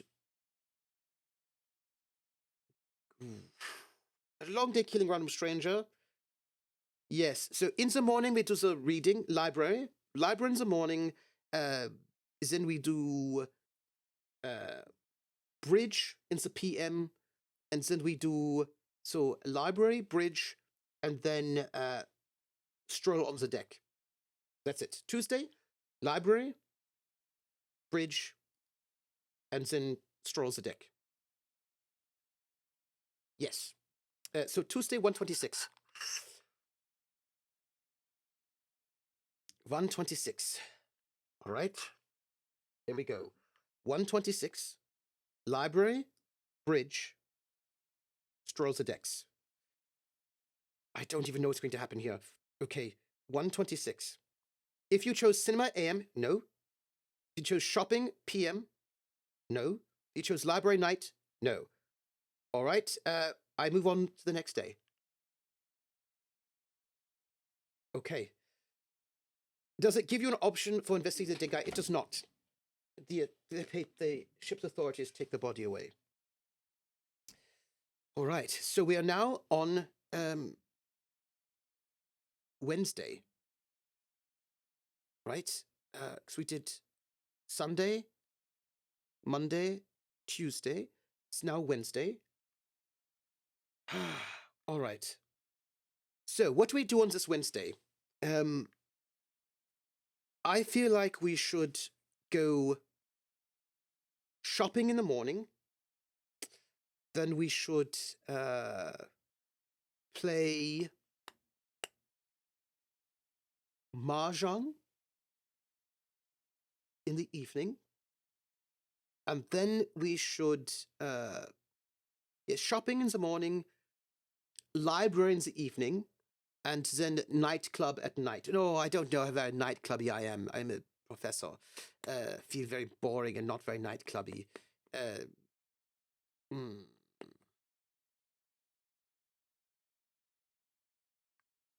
Shopping, library.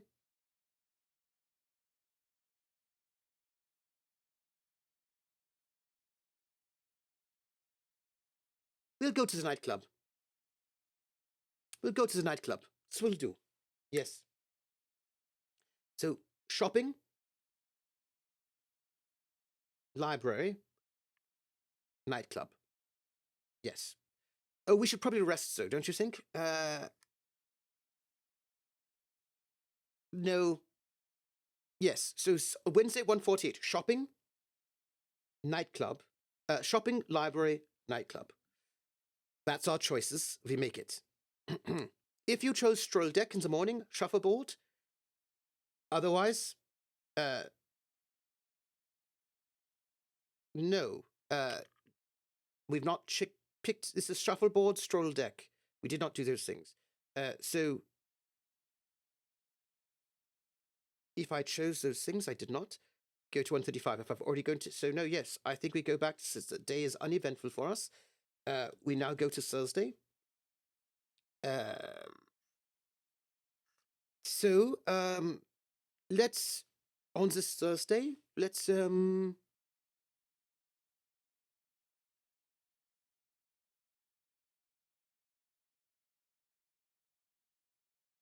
rest on deck chairs in the morning, stroll the deck in the evening, and then go to the cinema at night. That's what we'll do for the Thursday. So it is rest on deck chairs, stroll, cinema. Thursday is going to be a relaxing day for us. That's what we do. Don't let me forget. Rest on deck chairs, stroll, cinema. If I chose to stroll the deck in the AM, or in the PM, or at night, or shuffleboard, so we did not have to worry about any of that. We're not yet murdered. We are currently not in trouble. It is now Friday for us. I don't know about you, but this is a little bit nervous-making. Friday. What do we do Friday, everyone? All right, it's Friday. Well, we could do bingo at the PM. We could do mahjong. Let's do mahjong in the morning, bingo in the evening, and then let us sauna at night. So mahjong, bingo, sauna. So this is what we're doing on the Friday. Mahjong, bingo,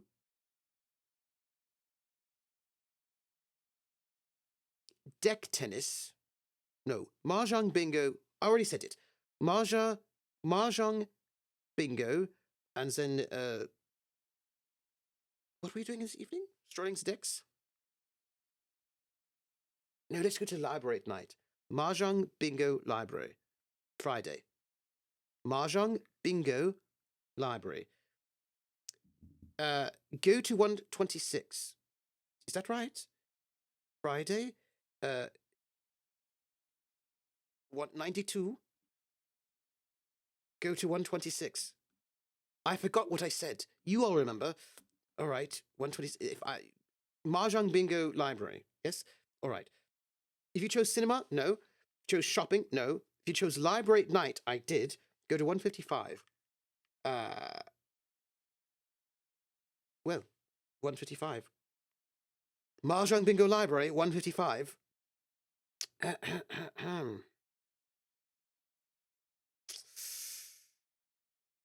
This is bad. The library is deserted. Well, peace and quiet is just what I crave. I'm examining the newest Agatha Christie. Let me just go here. Just do this. This here. This badness. Let's do this.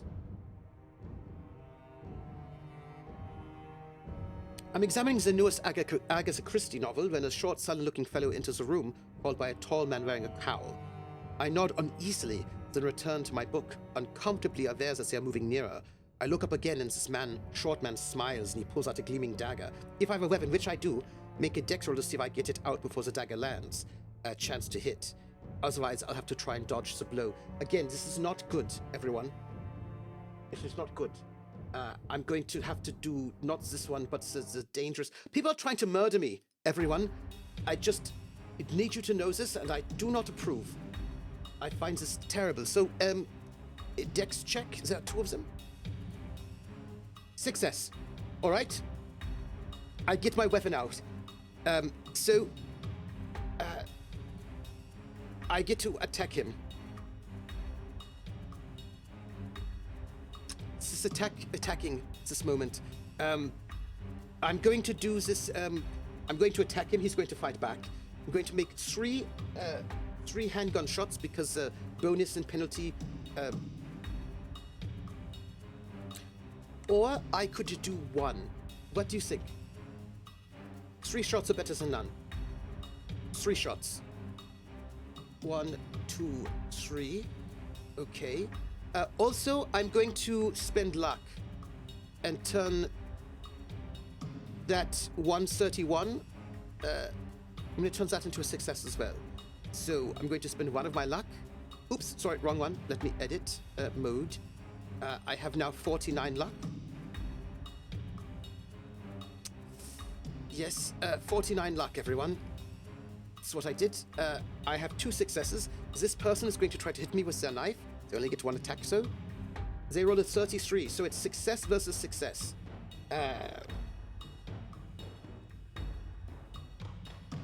Okay. So, in this moment, let me think about this. What happens in this moment? Highest level 6. So, draw, if there's a draw, which there is, right? Because, so if it's a draw, the highest level of success wins, but we both have regular successes. So then the initiator wins, which by the way is me, because I got to go first because I made my deck checks. So I win, which means I'm going to shoot him twice. I feel very good about this. Just so you know, I'm going to roll 8 damage and also 4 damage. I'm very glad, by the way, that I have a gun on me. If I manage to wound him for 8 more hit points of damage, he breaks off the attack and falls unconscious, which he does. If I have a handgun, which I do, I may fire at point blank range. If on my turn I succeed with the dodge roll, yes, good. So if your attacks force him to break off, or if you get past him, his tall companion stands at the library entrance, blocking my escape. I can try to shoot or hit the tall hooded figure, which I will also do. As I launch a series of attacks to make my escape, you see your blow. Okay, so are you ready? This is what happens. I'm in the library, sitting as this tall man in the cowl, and this small, short fellow come in, and I think to myself, this is no good. And I stand up with Agatha Christie book, and I notice as I feel uncertain, and this shorter man begins to pull out, and I know what it is. I throw my book at him, and I pull out my Luger, and as he comes at me, bam, bam, bam, bam, I make 3 shots. One, uh, one hits misses as I'm trying to bring my Luger to bear, but two hit home, and the man crumples to the ground, probably dead. I turn, and the tall man in the cowl stands blocking my exit. There's nowhere else way to make its way out. Well, there is one way. What I could do, as I say, get out of the way, or I will shoot you as well. Get out of the way. The man does not move, not even 1 inch. And so, I aim, and I spend 1 shot. I get the bonus dice on this, by the way, just so you know, it's a bonus. Did we get this bonus one here, though? Bonus? Yes. So, I shoot. He doesn't move. I shoot again.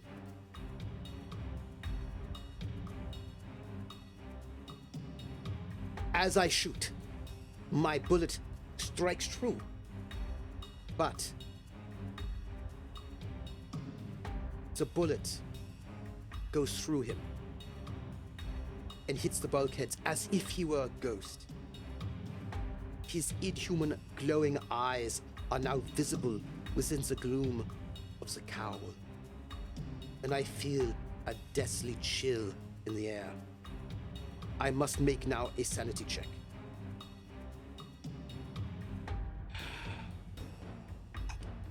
Okay, sanity check. Here? I fail. I'm going to lose 1d6 sanity points. I lose 3, so my sanity is now... Sorry, wrong one. Edit mode. My sanity is now 52. Okay. Now the thing's hand reach out and comes for me. It's terrible. Now as I see this, the bullet just going through him, and his hands, his inhuman glowing eyes, and his hands reach out to me. And the only thing I can do now is this as a luck check.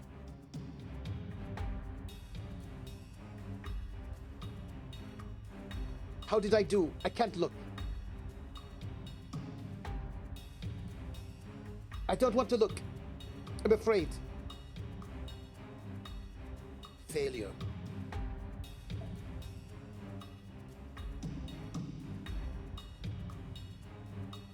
If you fail, you know with certainty that this is the end. I die. This character is dead now. That's it. Character is dead. He's dead. I almost made it through this trip on the boat. He is dead. But he has given all of the information to his colleague. This is what we do. He died. He's no longer alive. This is quite distressing, but there is information about this. And that information says, when you die, you go to the next investigator, which is, for us, Ernest Holt. And Ernest Holt, we're going to have to get a costume change for the next time. But he died, so we're going to just find out about him, make his character, and then when we start next week, we begin. Yes, so Ernest Holt, page 15, entry 36. Let me just see. We have been sending telegrams to our friend.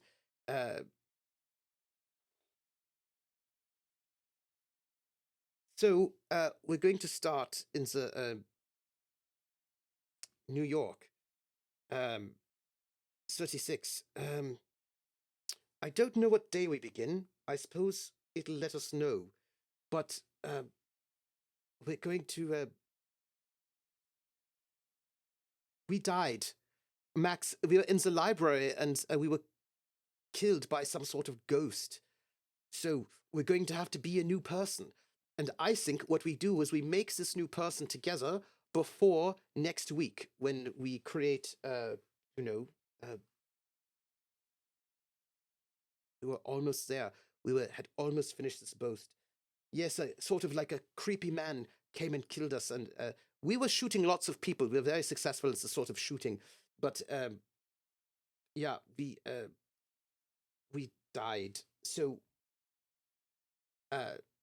yes, we're going to be a new person, and this person we're going to be. By the way, we're going to make this character now, so I can know what kind of clothing I should make. Your first was stabbed on the ship and woke up in Athens. Oh, that's very interesting. I shot all the people coming after me, so that was great for us. But the professor's dead, which means his classes are going to be very terrible for him. But here's the thing: we can do this together. We can make this character our next version of this person, and we will know what we will do on next Friday. So next Friday we're going to be Ernest Holt. Wait, I need to have a whole new name. Let's make Ernest together right now because it's all very fresh in our mind. And then when we start off next week, we start off completely fresh. So, edit sheet directly. We're now going to be playing as Ernest Holt, who's even older, who is an industrialist industrialist. And he is 62 years old. And he's a fella. He lives in New York City. Gosh, y'all, we died. That's really terrible. Okay. His strength is 45, which is even worse. His con is 35, which is even worse. His size is 80, so he's quite rotund. His dex is 55, which is not the best. His appearance is 60. He's all right. His education is 65. Okay. His intelligence is 80. He's smart. His power is 50. His luck is 55, which is not bad. His hit points are 11. His magic points are 10. His sanity is 50. Okay, everybody.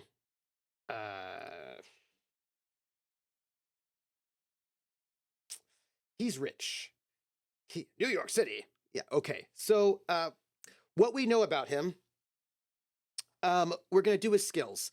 Y'all, we died. We died, everybody. Okay. We died. Accounting 25%. Credit rating 50%. We died. Different. I'm a financier. I'm going to need like a rich person's outfit, not a bow tie. Firearms, handgun, 40%. Okay. We're going to have to make sure we have a handgun. Intimidate. Oh, wow. 50%. He seems okay. So I'm getting a sense of what kind of accent I want for this guy. He's going to be like a New York tough guy. Language own English. Okay. So if he's got intimidate, right? He's like, okay, we have to think about this. All right. A cravat. I need a cravat. A monocle and top hat a la Monopoly. He's like, I actually have a monocle. I have a prescription monocle. I know exactly where it is. Yes. Okay. I've got a monocle for us. I've got a monocle for next week. I also have a cravat. I have both a cravat and a monocle. Okay. He also knows German, probably because, he was friends with our now dead guy friend. I'm very sad that my professor's dead. I thought he would have been really good over there. Less so. The law, he knows the law at 20%. I think he's a slightly criminal. A little bit mobstery, I feel like maybe. Listen at 30%.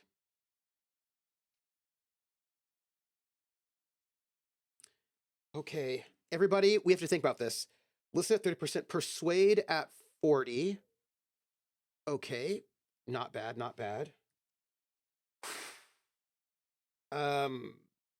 Psychology at 30. Okay. Spot hidden at 50. Not bad. Throw at 30.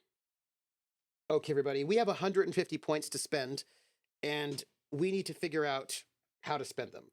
First, we get our description. Clean shaven, receding hairline, prominent eyebrows. Significant people, friends with Louis Grunewald, deceased, and Lydia Lau. Before retiring from the Navy, was Devin Wilson's commander. Okay, so he's also a Navy guy. That's probably why they knew each other and they got along so well. Okay. That seems good. Wear the yellow suit. He would have been. This scenario is a real killer. I think it would have been really great. Okay, so let's see. You'll be so powerful wearing that combo that will beat this module in no time. How could the dice say no? He negotiates deals in his favor, and doesn't talk any smack talk from some union rep. Yeah. Okay, so this, yes. See? All right, I'm thinking like the Penguin. Okay, so we were in the Navy. We're 62, so we're older. But we were a naval officer for quite some time. We're kind of rich. Okay, we have 150 skill points, everybody. What do we want to spend it on? I think we should spend our handgun. We're going to spend 10 of those points to get our handgun up to 50. Right? Let's get our handgun up to 50. So we have 140 points left. Okay. I think that he should have more. Yes, dodge. Yeah, let's bring up our dodge some, right? Let's spend 30 points on dodge for the moment, bringing it up to a 57. Which gives us 110. Burgess Meredith is so good. So I'm trying to channel my Burgess Meredith. Yeah, big dude can move. I also feel like we're going to up our psychology to 50. Which means we now have,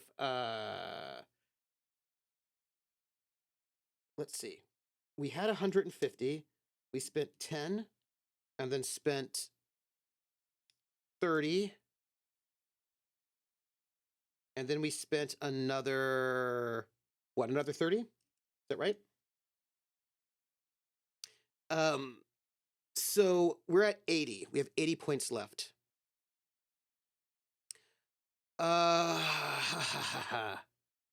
Okay.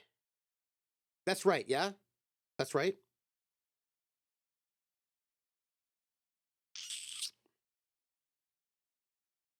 Okay. No, we only spent 20, so we have 90 points left. New York Senator Roscoe Conk was famed for wearing yellow jacket, so old money was no guarantee of style. Maybe a yellow jacket is very stylish. Okay. So let's think about this. He's a friend with our guy. He was in the Navy. We've got 90 points to spend. I actually think this is...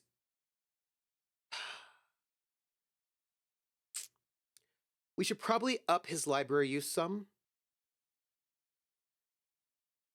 Navy officer. He was a Navy officer. He was the commanding officer for the 4th PC who might show up, you know. Okay. So we've got anthropology appraise. We should give him some appraise, right? But I don't think he's very charming. I don't think he does disguise. Drive auto he might do. Electrical repair probably not. Fast talk. First aid, history, intimidate, jump, law. We've got intimidate at 50 already. Like our intimidate's already at 50, which is really good. We have an intimidate of 50 and a persuade of 40. So I want to think what might be a good thing. We've got a spot hidden of 50 as well. Yeah, he doesn't need to charm anyone. His law is 20. He probably goes... We should probably increase our stealth some. We could increase... Well, hold on. They did have some advice for us, which we should maybe think about. And the advice they gave us was useful skills that could be useful: climb, charm, fast talk, fighting, firearms, history, intimidate, jump, library use, listen, persuade, psychology, spot, hidden, stealth, and throw. Let's increase stealth. Would he be very stealthy? I don't know if he'd be very stealthy. He's a big guy. I just don't think he's very stealthy. I just don't think that's his vibe. But I do think he's sort of like... he's good at seeing the flaws in the production line. Spot hidden. His spot hidden's a 50 right now. Yeah, let's make it a 60. Let's make his spot hidden a 60, which is really good. And that gives us 80 points. Let's increase his library use. Let's increase that to 50, which will give him 50 points to spend. I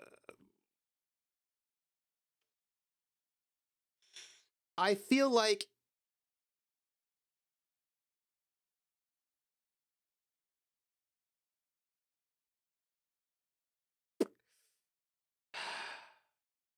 let's up his law to 40, which will give him 30 points left to spend. And his psychology is up to 50 already. So he's got a good psychology, right? He's at 50.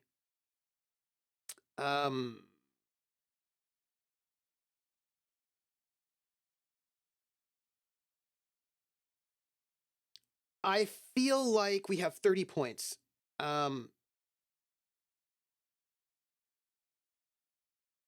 Could do fast talk. We could do fast talk, or we could do anthropology, archaeology. Let's do fast talk. I mean, he's got intimidate. Let's do fast talk. Let's do fast talk. He's got persuade. We've got persuade and intimidate. So the question is fast talk the best use of our points, or should we spend them on something like occult? Climbing up and down. Yeah, let's make him an action dude a little bit. So we'll give him climb at 50. If we give him climb at 50, then he has no more points left. If we give it climb at 40, if we give him climb at 40, we have 10 points we can spend somewhere else.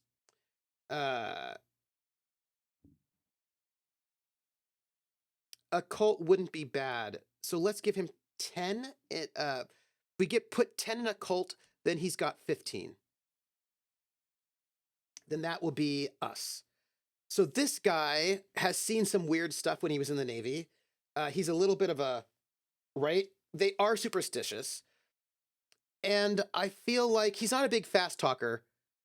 He tries to just intimidate you or persuade you. You know what I mean? I think he's like...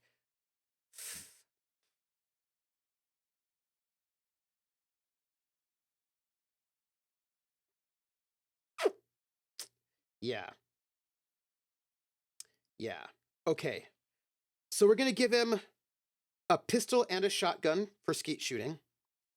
And also, but I think he's a bit of a hunter. Do you know what I mean? I think he's a bit of a hunter. Although that said, so if he's a hunter, we have to actually do something about this. I think we should increase his tracking a little bit. But what did we spend stuff on?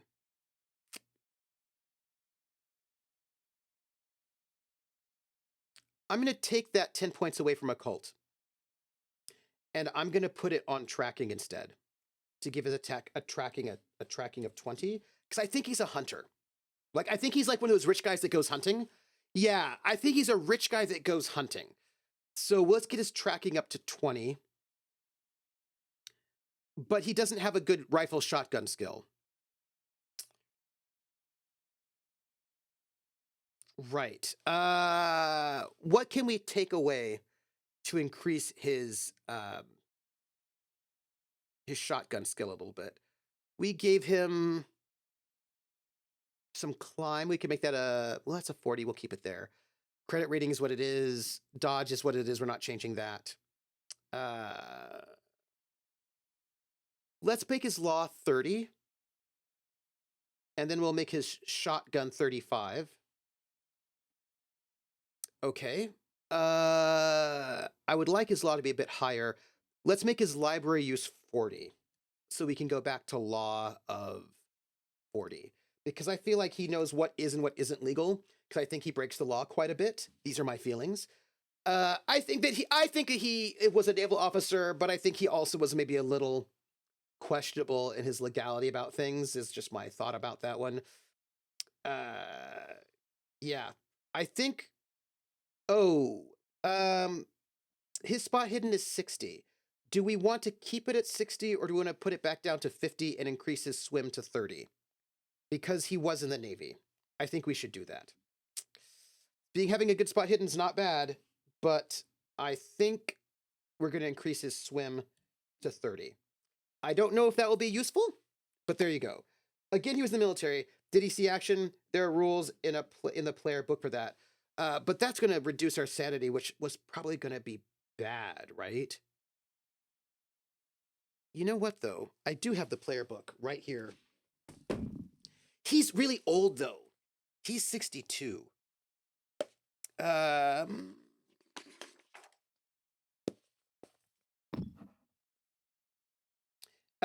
Oh, I'm sure he'll die before it affects his... Oh, I see. All right. Let's see what we have. Investigators. Occupations. You get like 70 points for a few skills at the cost of 1d10 sanity. Oh, well, what page is this?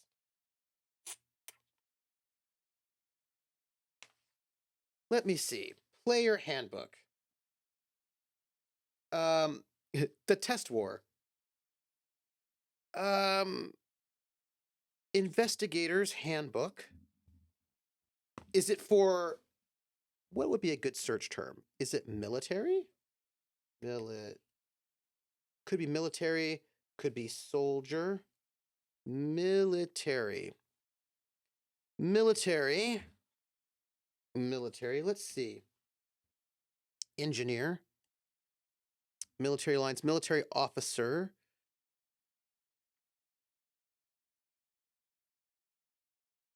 I want to know where this rule is. Artillery, demolition. He was in the alien quail club, so I'm indulging in the former. Fighting specializations. Former page 61. Thank you very much. Page 61. Let's see what this says. 61. Optional rule. War experience package. So he's 62 years old, which means he must have served during World War I, which started in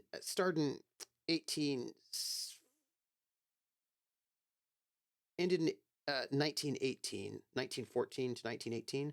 So 1914 we're in 31, so that's 6, that's 20, 11, so that's 17 years ago. So 17 years ago, let's just say 20 for the moment. He's 63, he would have been 43. So he was like a career officer, right?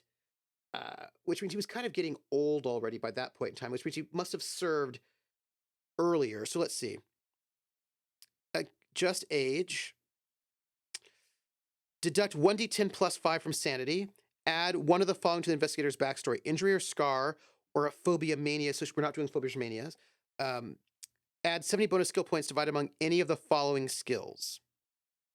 Officer: climb, firearms, first aid, listen, navigate.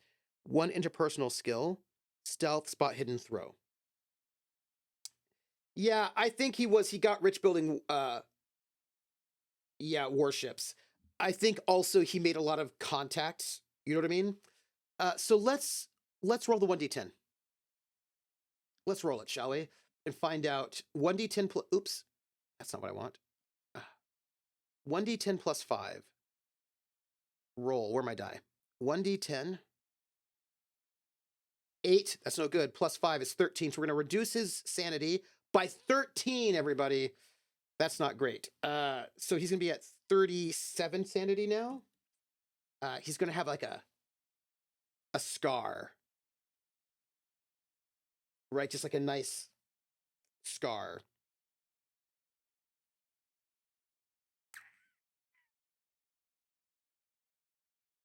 Or we could, or we do organized crime, right? Well, we know he was in the Navy and he was but that's if he had war experience.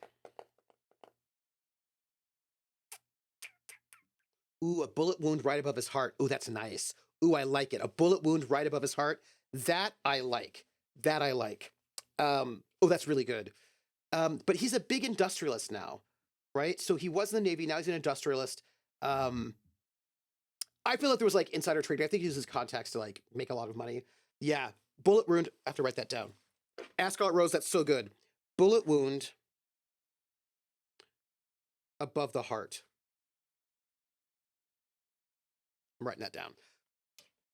Is it someone killing like that once the guy? Oh, that one time that was the new Avengers. As a matter of fact, other docket. It was a great episode. So let's see. We get 70 bonus points, and that is going to be in rifle shotgun, which we definitely going to put points into. That is a 100% definite.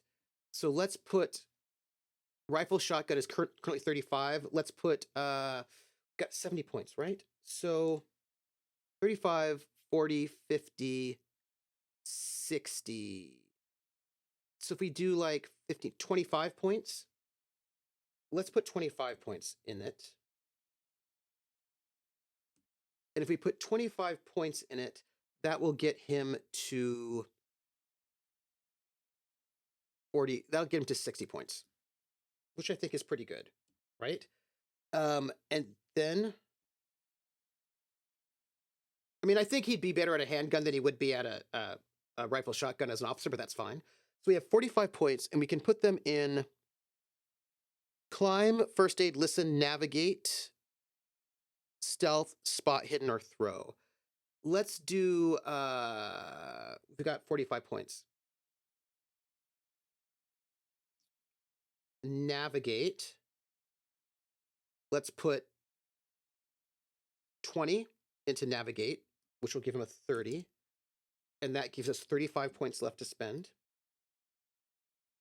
We have 35 points left to spend. So we could take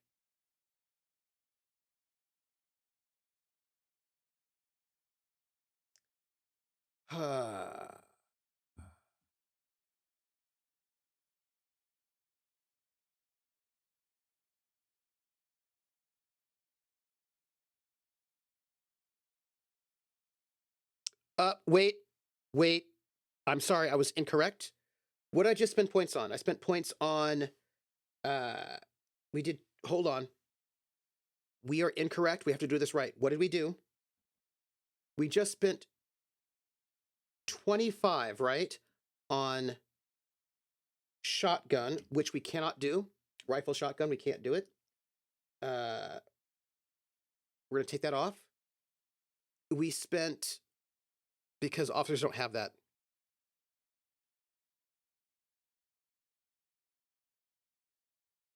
We spent 20 on throw, right? Which is fine. We had 70, spent 20 on throw, which means we have 50. Did we spend, what else did we spend it on? Did we spend it on anything else? I don't think we did, right? Right?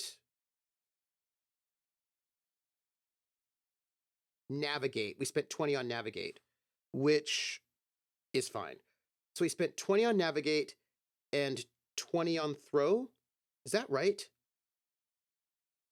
20 on navigate, 20 on throw, which gives us 30 points to spend. And we can spend it on. I think we up our handgun to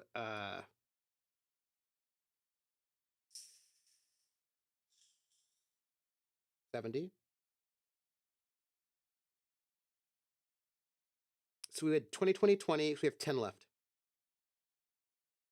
And with the 10 left, save the last bullet for yourself. So we can go climb, first aid, listen, an interpersonal skill, stealth, spot, hidden, or throw. I already put some on navigation. It's getting very dark. I spent some on navigation. So let's do spot hidden. Put that spot hidden back up to 30. We'll do the stealth. We'll put the stealth up to 30 is what we'll do. Because he's a big guy, but a little bit of stealthing around in the military. So we just did it. We did it, everybody. That's not necessarily great, but it is what it is.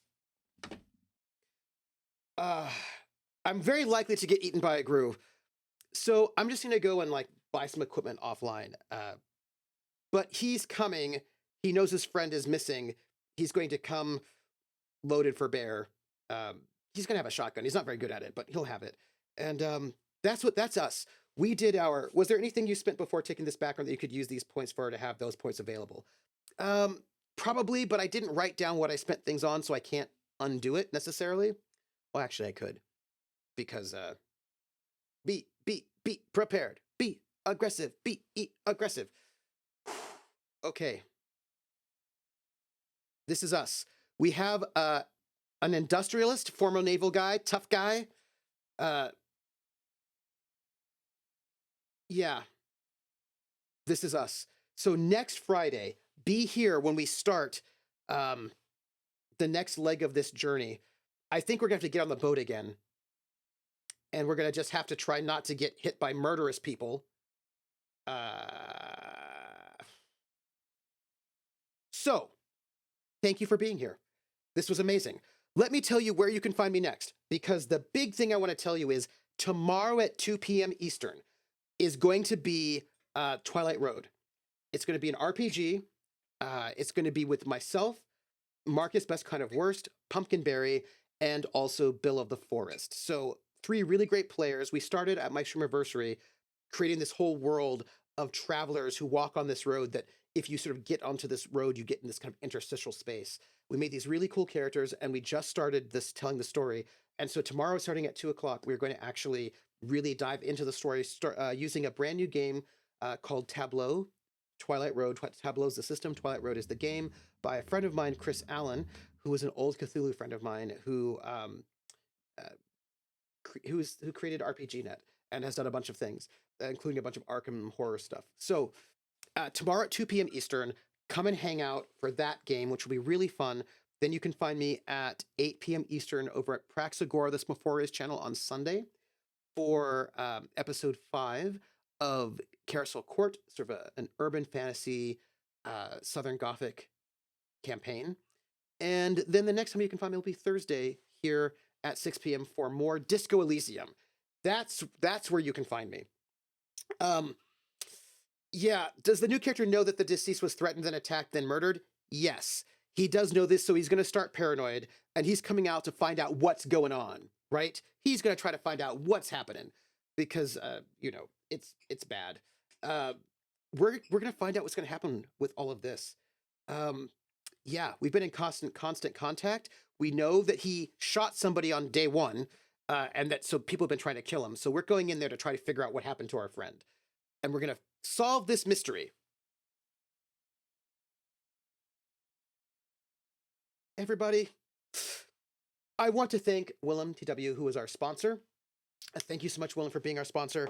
Thank you, everybody here who has been here, who's watched. I'm going to have to wear a monocle next week and a different outfit, because this is my professor outfit. Now I've got to wear an industrialist outfit, right? And yeah, I need Miss Harding as my bodyguard, because she's a shotgun. Yeah, he doesn't have a pipe though, because the pipes are for our professor. So, but he might.